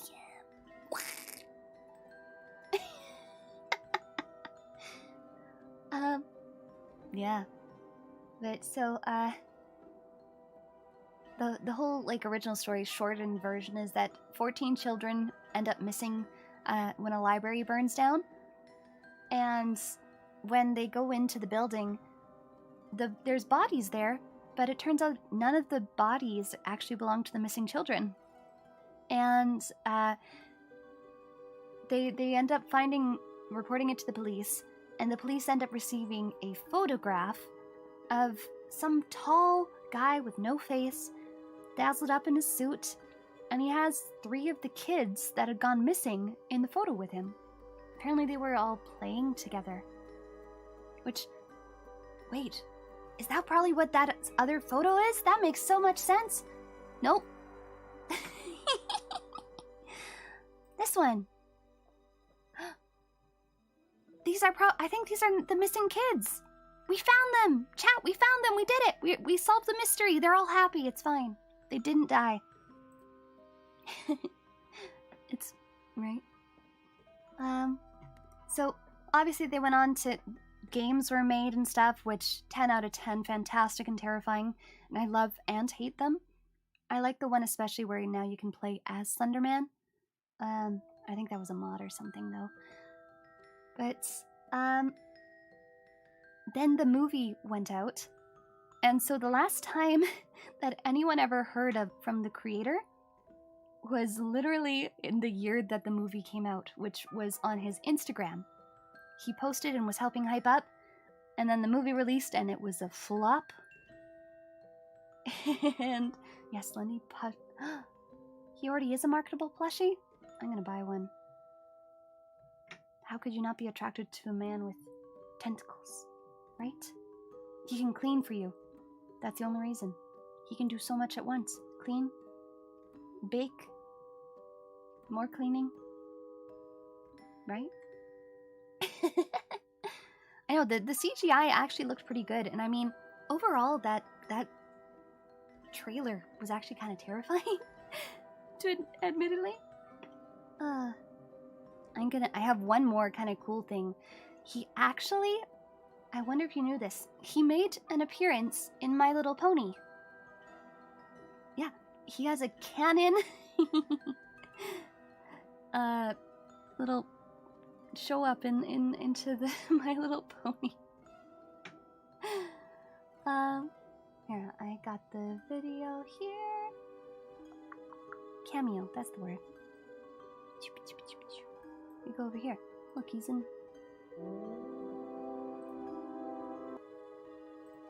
Wait, I don't know why I get ads. Let's make this bigger.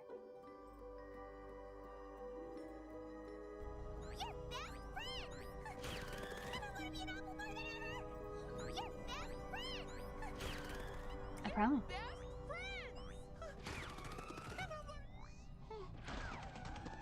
Your best friend. Oh, look, there he is. See? Oh, he hid. There he is, he's watching. This is canon. Oh. That part isn't. That wasn't in the show, but he is. You can go watch the episode. It is called Pinky Apple Pie is the episode. Ah! Sorry, that was loud. Yeah. So he shows up everywhere. It's pretty good. Although he only has 8% on Rotten Tomatoes. Bad tomatoes. Oh, is it lagging again? The stream brought to you by... They also made, of course, Der Grossman. They started planting kind of fake altered images from the 16th century Germany. Der Grossman was commonly described as a fairy of the Black Forest who abducted bad children that entered the forest at night and would stalk them until they confessed their wrongdoings to a parent. And then they made 3 different scriptures, but one of them apparently was real, 2 of them were edited. And my little Slendy. My little Slendy, my little Slendy. Ah.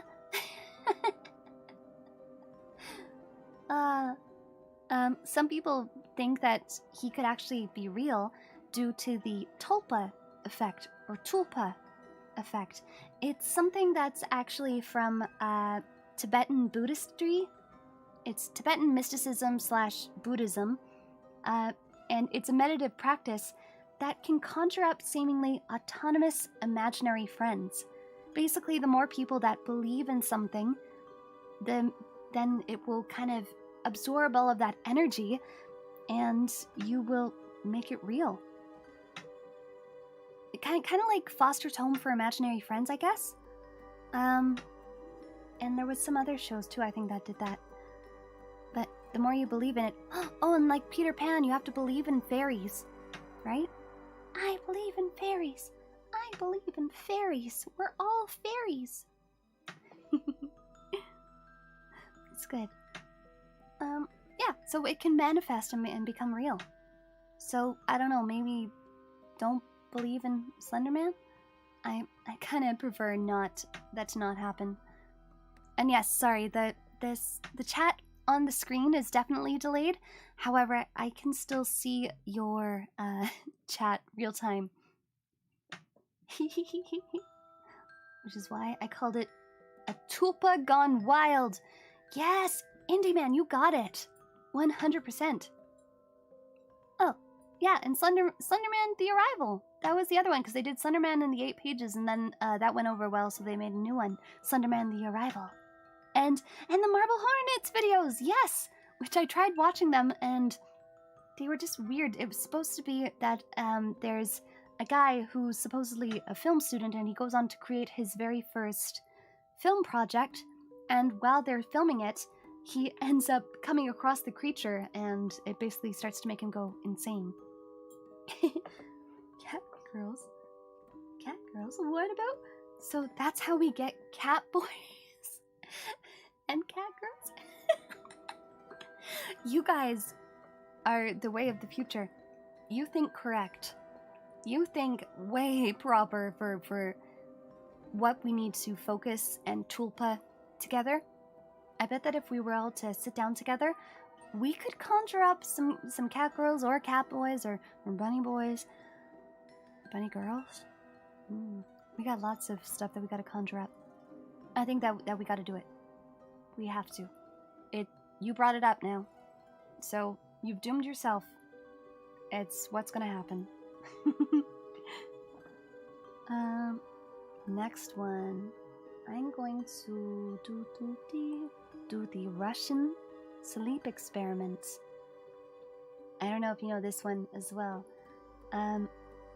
Basically, the whole story is that 5 political prisoners of war in the 1940s were kept in Russia, and that they were basically forced to stay awake for multiple days with the aim of being awake for a full 30 days, just to see if they could become like the next kind of superhuman soldier. So they were given something that was called pervetim. It's a form of methamphetamines.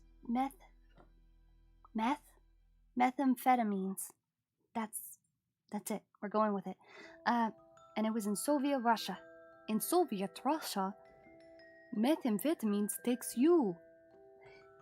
For the first 4 days, apparently, everything is going good.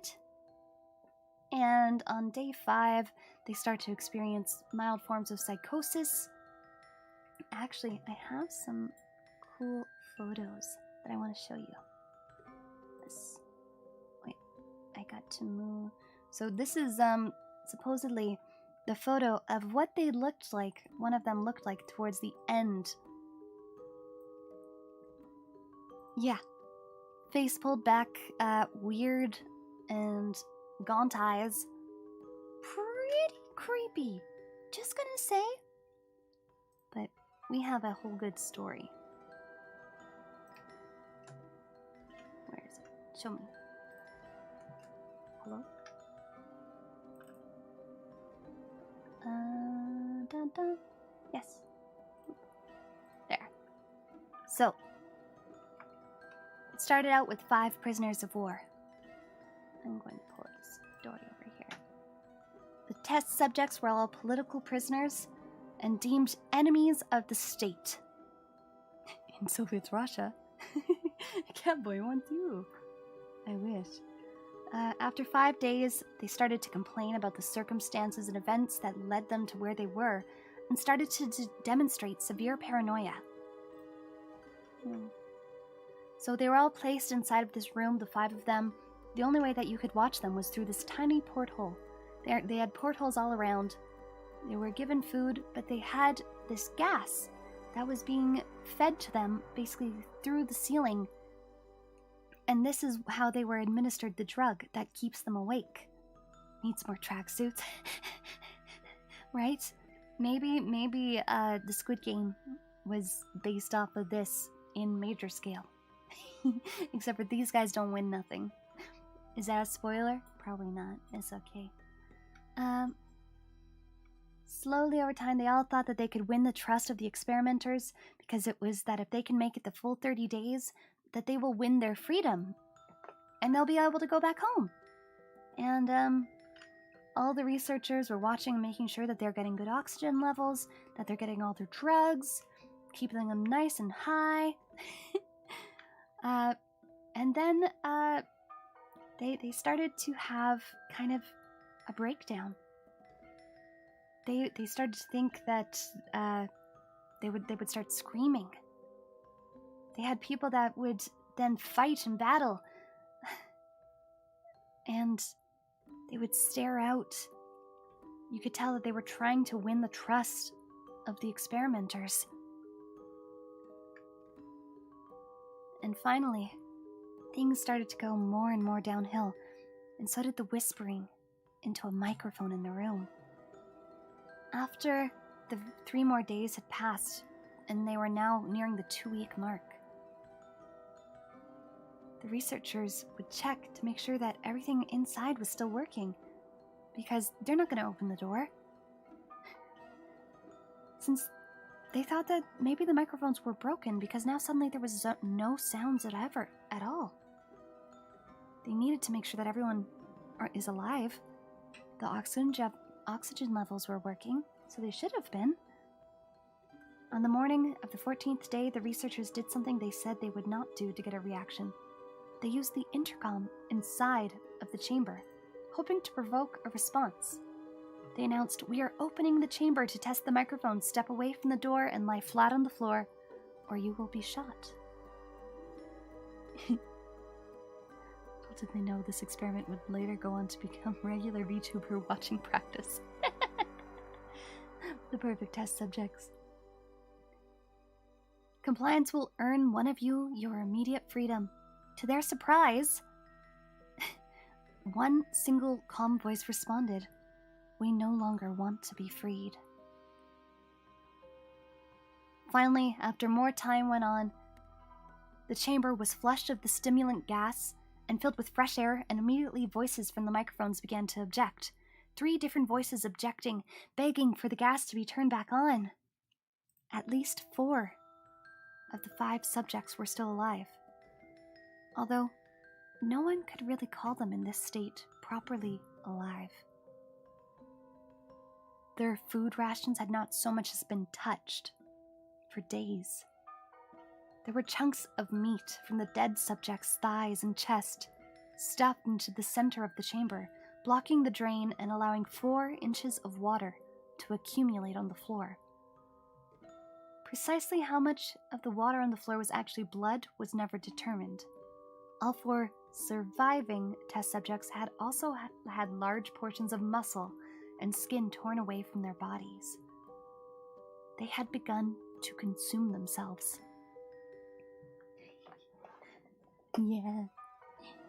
The abdominal organs below their rib cages of them had been removed and placed onto the floor. I don't know how they survived that. All the blood vessels and organs remained intact, but had just been taken out and laid there. The digestive tract of all 4 could be seen to be working, digesting food. It quickly became apparent that they were digesting their own flesh. Dun dun dun dun dun dun dun. Most of the soldiers were Russian special operatives at the facility, but still many refused to return to the chamber to remove the test subjects. They continued to scream to be left in the chamber, the test subjects I mean, and alternately begged and demanded that the gas be turned back on, lest they fall asleep. To everyone's surprise, all of the test subjects would fight to not be removed, and they ended up covering the walls of the porthole with feces so that no one could see in. And so when they finally went in to go and remove them, one of the Russian soldiers was attacked and had his throat ripped out. Another was gravely injured by having his testicles ripped off. I'm serious. And an artery in his leg was severed by one of the subject's teeth. Another 5 of the soldiers lost their lives, if you count the one that also took their own lives in the weeks following. It was a struggle with one of the 4 living subjects as his spleen had ruptured and he bled out almost immediately. When he was injected with more than 10 times what the human dose of morphine and still fought like a cornered animal. He was basically Super Saiyan mode and just kept fighting. I know, rude. Oh no. Dying in their sleep, can't recall. Oh no. Finally, they decided to go and take all of them out. And they decided that they wanted to put all of their bones and their internal organs back into them. They wanted to patch them back up. Finally, after they put all their organs just back in, the first one died because they kept giving him morphine to try to put him under to put the stuff in, and it immediately made his heart stop. The other people, they ended up just kind of doing it without any anesthetic and put their organs back into their body, which kind of impossible. But and there was a nurse that was there, and apparently one of them was like, keep cutting, as they were trying to put the stuff back in. So I mean, I don't know, you'd have to have some kind of brain to still be like, hey, I'm still gonna get some, even though I've eaten literally my own flesh, and you can see my stomach and my heart. Maybe that's why he's like, you can see my heart beating, you can see how bad it beats for you, it yearns.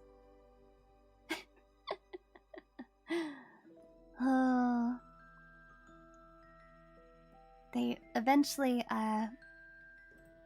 reinforced all the restraints around the subjects, and they were placed back into the chamber, awaiting determination as to what should be done with them.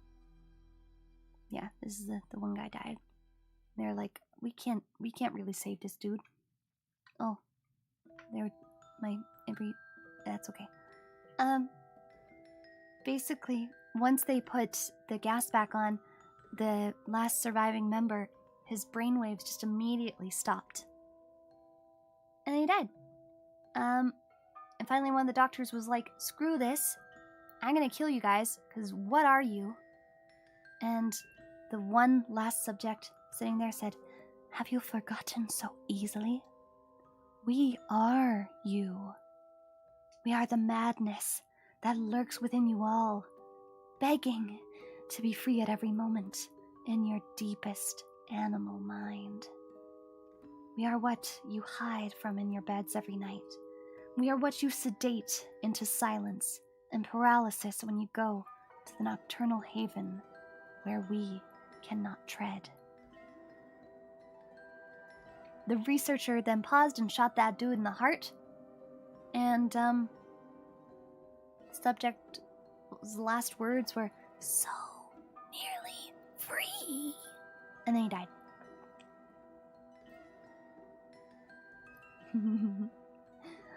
So there actually is some reality to parts of this kind of story. Not the actual experiment itself, and obviously not about the people becoming basically living zombies, eating themselves and cannibalizing. First of all, you would not be able to survive if you started tearing open your own flesh and had any of your external organs visible. You also wouldn't be able to just place them out on the floor. You'd go into shock or bleed out way before any of that would happen. But there is some truth that in the Nazis in Germany and stuff, they would actually drug their soldiers, usually with a mild form or the previous form of basically a methamphetamine mixed with speed, to see how long they could keep them awake. But the longest is 48 hours. And after 48 hours, the body basically becomes like, you kind of are a zombie, but more in terms of that you can barely move. You just want to sleep. Your brain function lowers, so you really become the worst kind of soldier because you're not alert anymore. So, I don't know. They ended up realizing that sometimes giving a little bit of speed is good. Like, I think for the Blitzkrieg is when they used it. And for them, that worked out. But in terms of keeping people awake for multiple days, completely unlikely. That was kind of that part. I will also make sure to link the artist who did all of these slides. He actually has even more slides, but it's pretty cool. They also, did you know that they had a movie that apparently they made about this? Let me see where it is, because I also have that. It's called, you know what, you can watch it later. It's called The Sleep Experiment. Maybe that'll be another one. This one actually had some decent ratings. The trailer came out in 2018, but the movie only came out last year. Following orders while in this state becomes less of a chore, which is also scary. That's true. You'd probably just be like, dude, I will literally do anything if you let me sleep. Yeah, drugging people is sometimes okay. Ask Amelia Watson. Sometimes you don't get a choice. It's okay. Oh, bye, you. Thank you for coming. Yes, get some sleep.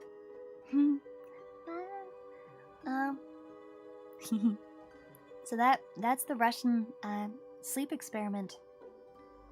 I also think that one's really cool.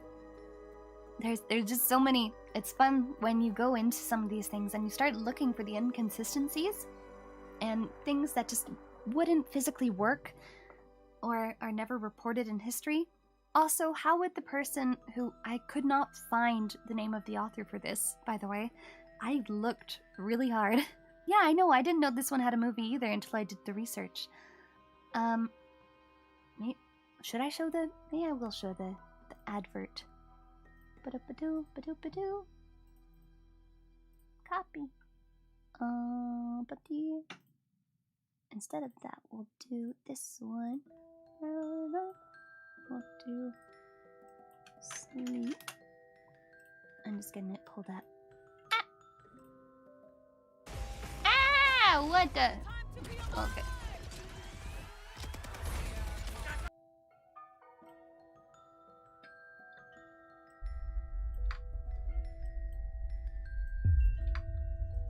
Tiny. Here it is. Thank you all for volunteering to take part.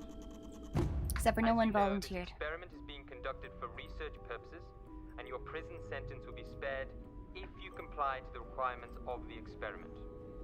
Ooh. I will go over some rules and requirements for your stay here over the next 30 Say days. yes to drugs sometimes. You Most must of the time, stay no. awake for the next 30 days. Ooh. You must complete all mental and physical activities each day. Nice, get those crunches. You must not ever lay a finger on a fellow inmate. Oh. If you do not wish to take part in the experiment, this is your last chance to say so, as you will not be allowed to leave once we begin.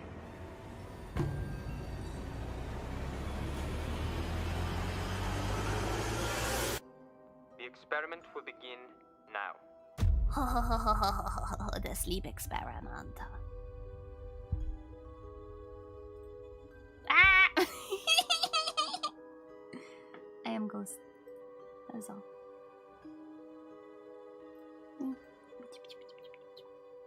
Yeah, only true gamers stay awake. It's fine. It's good. It's good. It's good. But let's do some more spooky stories to get back in the spooky mood, right? Cool. I'm gonna pull up my next one. I think that it'll have to be, yeah, I know ads are spooky. Military LSD. English Russians, the most dangerous kind of Soviets. It's true. It's true. So I found one that actually, it kind of made me laugh just by the name of it. I know, that one did look good.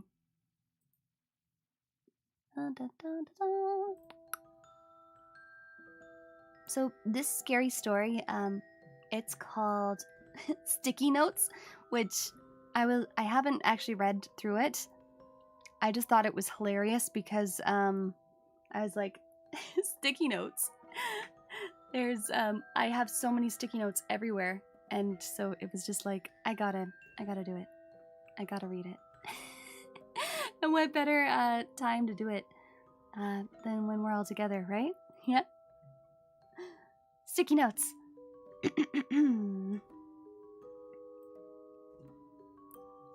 One evening, a teenage girl came home from school and found the house empty.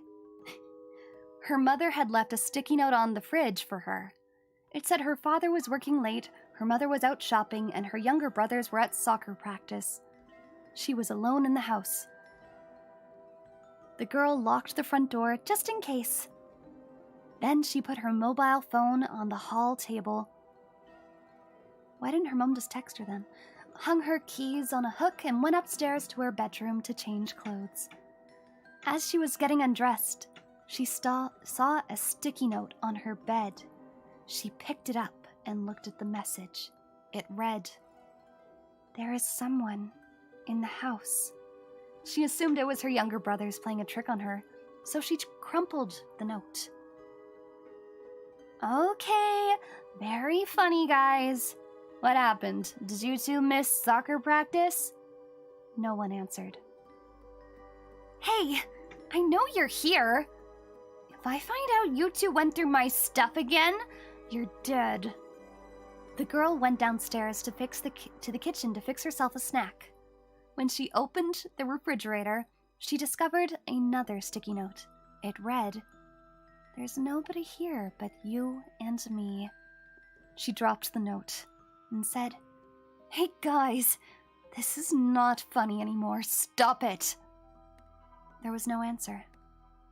The girl went to the front door and tried the knob, but it was locked. She turned around to get her keys. Wait, you need keys to open your door from the inside? It's a scary story. Get back into it. But the hook she had hung them on was empty. Oh, okay, ominous. Then the girl glanced down at the hall table and saw that her mobile phone had disappeared as well. On the table, there was another sticky note. It read, "You're not going anywhere." She screamed and picked up the phone to call the police. There was no dial tone. She grabbed the phone line, and to her horror, she realized it had been cut. There was another note lying by the phone. It read, "No phone, no police, no way out. Trembling with fear, the girl ran to the back door. When she tried to turn the handle, she found it was also locked. Just then, she spotted another note stuck to the back door. It simply read, "Look up." She looked up and saw her pet cat speared through the heart and pinned to the ceiling with a kitchen knife. That's so rude. She screamed in terror and ran to the nearest window. She tried punching and kicking it, but she couldn't smash the glass. It wouldn't even crack. There was a sticky note on the window. It read, "You can't catch a break, can you?" The frightened girl desperately tried to think of what she should do. She needed a knife to defend herself. She ran into the kitchen, but when she pulled out the drawer, it was empty. All the knives were gone. "Boss, did you take all the knives?" And in their place was yet another sticky note. It read, "Children shouldn't play with sharp things." She ran upstairs to her bedroom and locked the door. She checked inside the closet and under the bed. There was nobody there. She breathed a sigh of relief. Then all of a sudden, her TV turned on by itself. It was loud and static. On the screen, she found another note. It read, "Now I have you where I want you." The girl flew into a panic and started yelling and screaming, "Help! Help! Somebody help me!" Just then, she remembered her laptop computer. She flipped open the lid and quickly sent an email to her best friend. "Help! This is not a joke! Call the cops! There's someone in my house!" Minutes later, she heard the sounds of sirens outside. The police arrived and broke down her front door. 2 officers burst into her bedroom and found her cowering in the corner, shaking and quivering with fear. The police searched the entire house from top to bottom, examining every nook and cranny, but they found no one. As the officers were interviewing her, one of them spotted a sticky note attached to her back. He pulled it off and handed it to her. It read, "I was this close." I need like an ending theme to hum or something when it's done.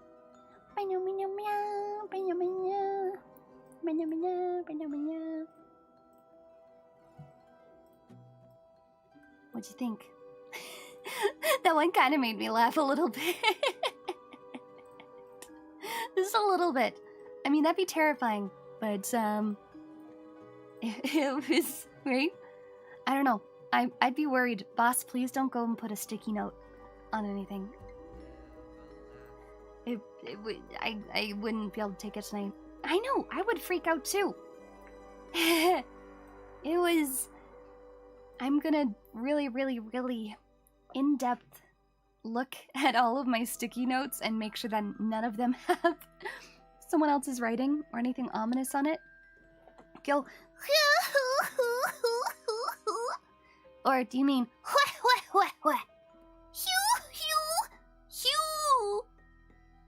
did I do it? Not that scary? No, it wasn't. It kind of made me laugh. I saw the note, and I couldn't not. I know the cat died, but other than that, we got the win. Yeah, we got the win. Did the win dance. Woo, woo, woo, woo, woo. Remember, guys, staging home invasions is not a fun prank to play on friends, right?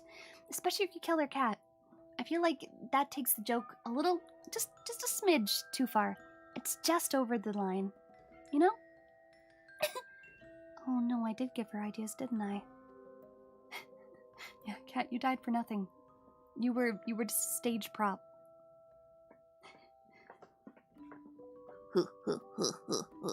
Is that evil? Is that evil? Did I do it? Am I evil now?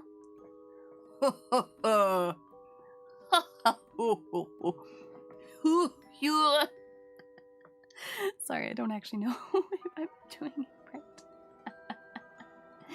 Or I mean, all according to Keikaku. Hugh. I'm evil. Yeah. Yeah, right? You know what? I can watch any horror movie or read a scary story, but if the animal dies, it loses points. Because it doesn't make it scary, it just makes me sad. There's not really anything scary about it. I really appreciate the fact that a website called Does the Dog Die exists. Now, anytime before I watch a scary movie, I always pop on there. The boys wouldn't even stage a home invasion, they just live there with the boys. The boys, they gotta live together, do some homie time. Try an ara voice. What about if I did the chihuahua and he goes ara.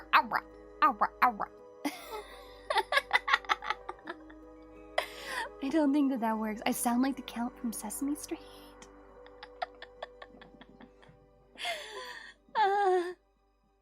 Oops. Doing ara in evil? Ara. Oh. I couldn't. Kill the people, not the cats. 100%. Yeah. It's the true. I tried to do the ara. Jojo is the worst when it comes to... What? Jojo... I remember him like yeeting a cat in season 2. Are there just dead dogs? I mean, the cat died in Pet Cemetery. Oh, I gotta watch that. I feel like Pet Cemetery is the only one you go into it and you are expecting there to be that. So it's almost the only one I feel that, not justified, but it already has an explanation. The yappy ara. That's the wake up call you needed. We ara. Can I get an ara?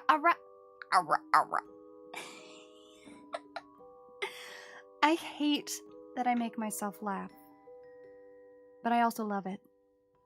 I don't know. It's the only way to pass the day. I think you have to be a little bit crazy to work. I mean, you know what? We're almost basically doing the Russian sleep experiment, except for it's the Play Asia sleep experiment. I think I'm at 17 hours of work and being awake. So I'll make sure to get a big fat sleep, you know? I saw someone make a post a while ago, and I can't relate to it more, but it's like, there isn't a word that exists that when you're like horny for sleep. And I mean it more than you're just tired. We need a word for that. It's more. It's more than that. Can I do a Kermit the Frog impression? It's not easy being green.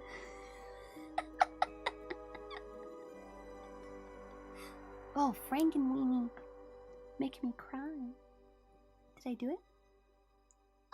It's the afternoon where you are? You're in the future? Are all our cats okay? No sleep only work. Every time. This is why we read No Sleeps. Some stay awake suggestions. Chew very minty gum.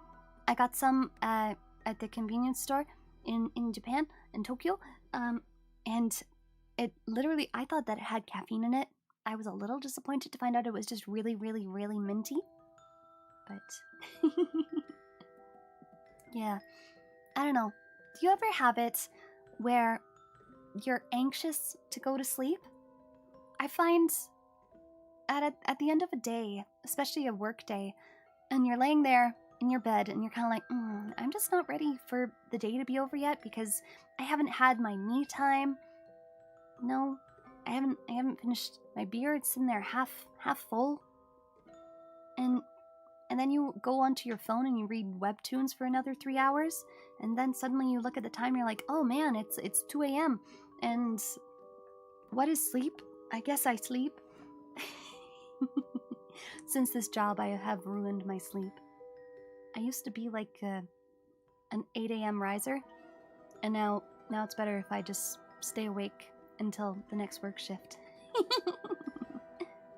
Second mint gum.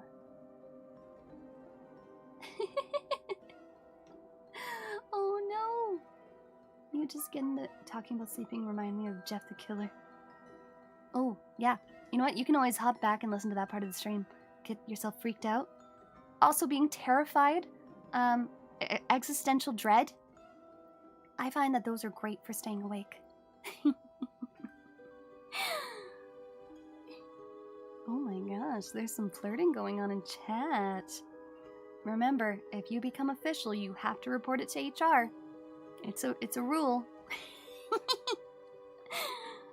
It's 1 a.m. where you are. You need to be up. Oh, okay. Well, I wasn't planning on going too much longer for the stream. I had a song I was thinking about, but my voice is going kind of like.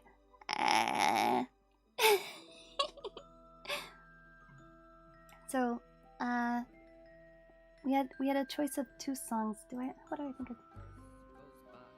No, that one's kind of funny. I'm gonna do. I just need to look up the lyrics again. And maybe have a sip of water. And figure out, do I put on echoey thing? Maybe.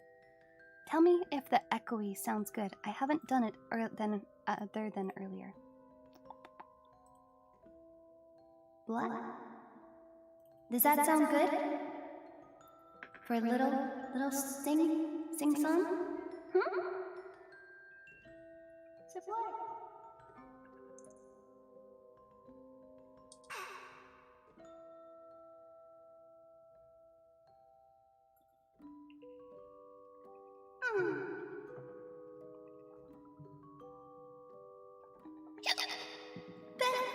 Pardon me. Not the first time that you've been called sus. There's just so much flirting going on. Come on, you guys. You're at work.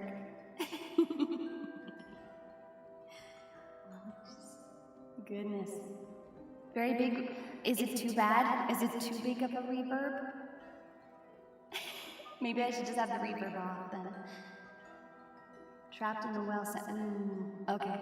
Okay. Well, we're gonna turn it off. You're gonna get regular old voice because I don't know how to do. I've told you, you already know this. Internet is hard. Electronics are hard. I've heard that apparently it's because I'm an old soul. You guys, it's already. Wow, we have afternoon and morning watchers. Josh! Laugh with. Oh, wait, laugh with the reverb? Oh, my, you know what? My chat is delayed again.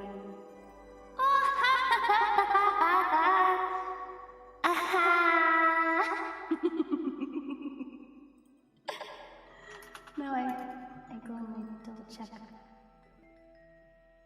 Gamble, yes, laugh. Wait.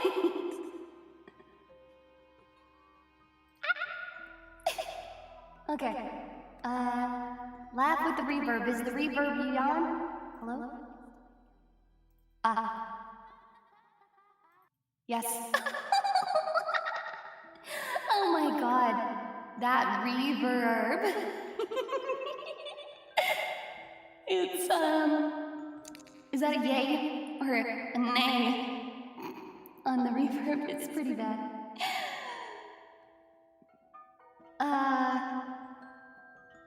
Yes, a typewriter. That sounds a bit more my speed. It's true.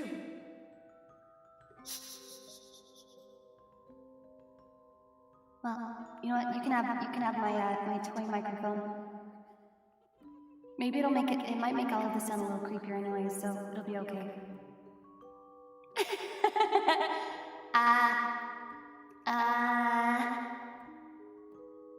The laugh is definitely going to your reverb in your dreams.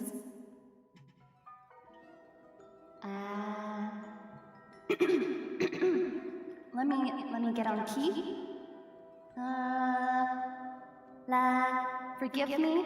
My throat is a little dry. So you get one song, one spooky kind of sounding song, and then we're gonna call it a night.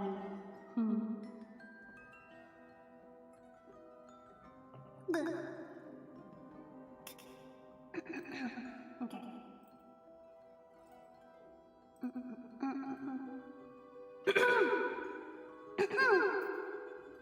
Don't mind me getting nerves, it's fine.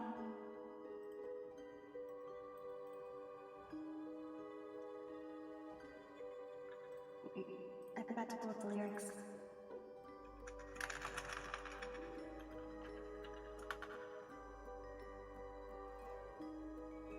Here we are.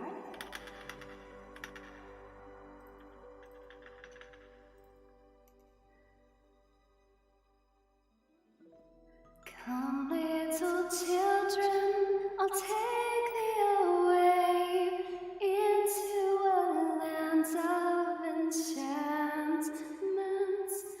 Come, little children, the time's come to play here in my garden of shadows.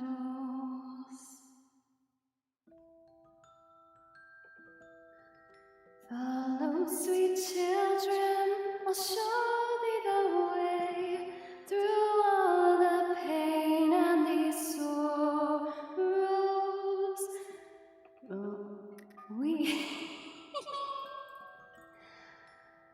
Weep not, poor children, for life is this way, murdering beauty and passions. Hush now, dear children, it must be this way, to weary of life and deceptions. Rest now, my children, for we'll soon will away into the calm and the quiet. Come, little children, I'll take thee away into a land of enchantment. Come, little children, the time's come to play here in my garden of shadows.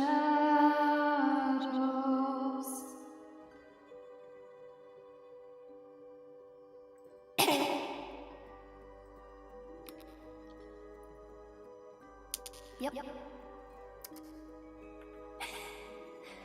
I'm glad I there you go. I did that. we can't have a spooky stream and no spooky song. So yeah. You get one song. You know that song was actually it was in a movie. You'll definitely sleep better now. Like a nerve about it. Yay! Next time I'll be hydrated and it'll be everything. That is your nighttime lullaby. And I'm so glad that you joined me here. Here, let's go back to the red room for a second, hey? We'll end there.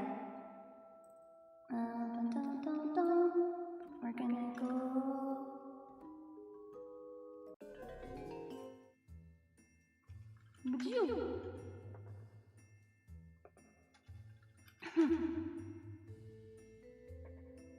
Yep.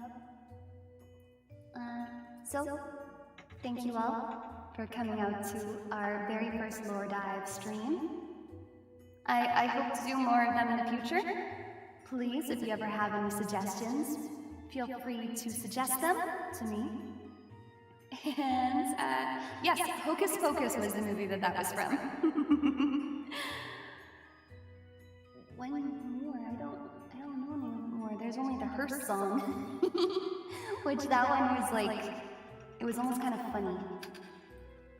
Let me look. Okay, the hearse song, fine. We do the hearse song. Let me just find where I had it. In right there. Fine. That'll be it. But it's more of a funny song, so I don't care as much if it's on. Oh, right, the microphone's still in the wow. Isn't it? Oops. That's fine. We'll turn this off for a sec. Or that's fine. You can hear my... Can you hear what I hear right now? Probably not. If I do that.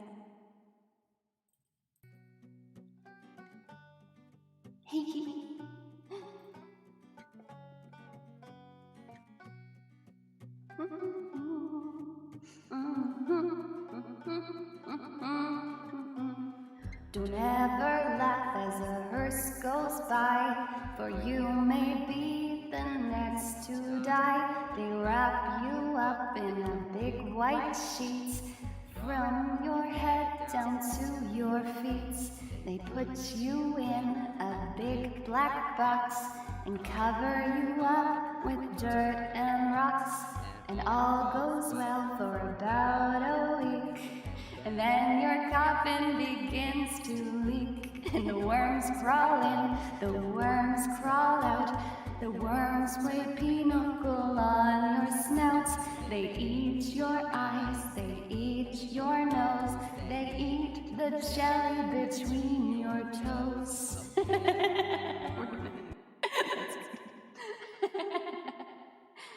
I know, you've been weird. That was good, it was good. We'll leave it there. Great stream, 10 out of 10. Ah, thank you. Yeah, bonus song. Thanks for coming, Blue Rib. I'm glad that you enjoyed the analysis. It was fun to kind of go into depth in some more of the things. So thank you all for coming. Thank you, Ferris. Thank you, Anonymous. Thank you, Indie Man. Thank you, Blue Rib. Thank you, Josh. Thank you, Artithere. Thank you, Silent. Thank you, Creed. Thank you, Fog. Thank you, Alex. Thank you, Robert. Thank you. Thank you, Rosenail. Thank you, Demolisher. Thank you, Yaltar.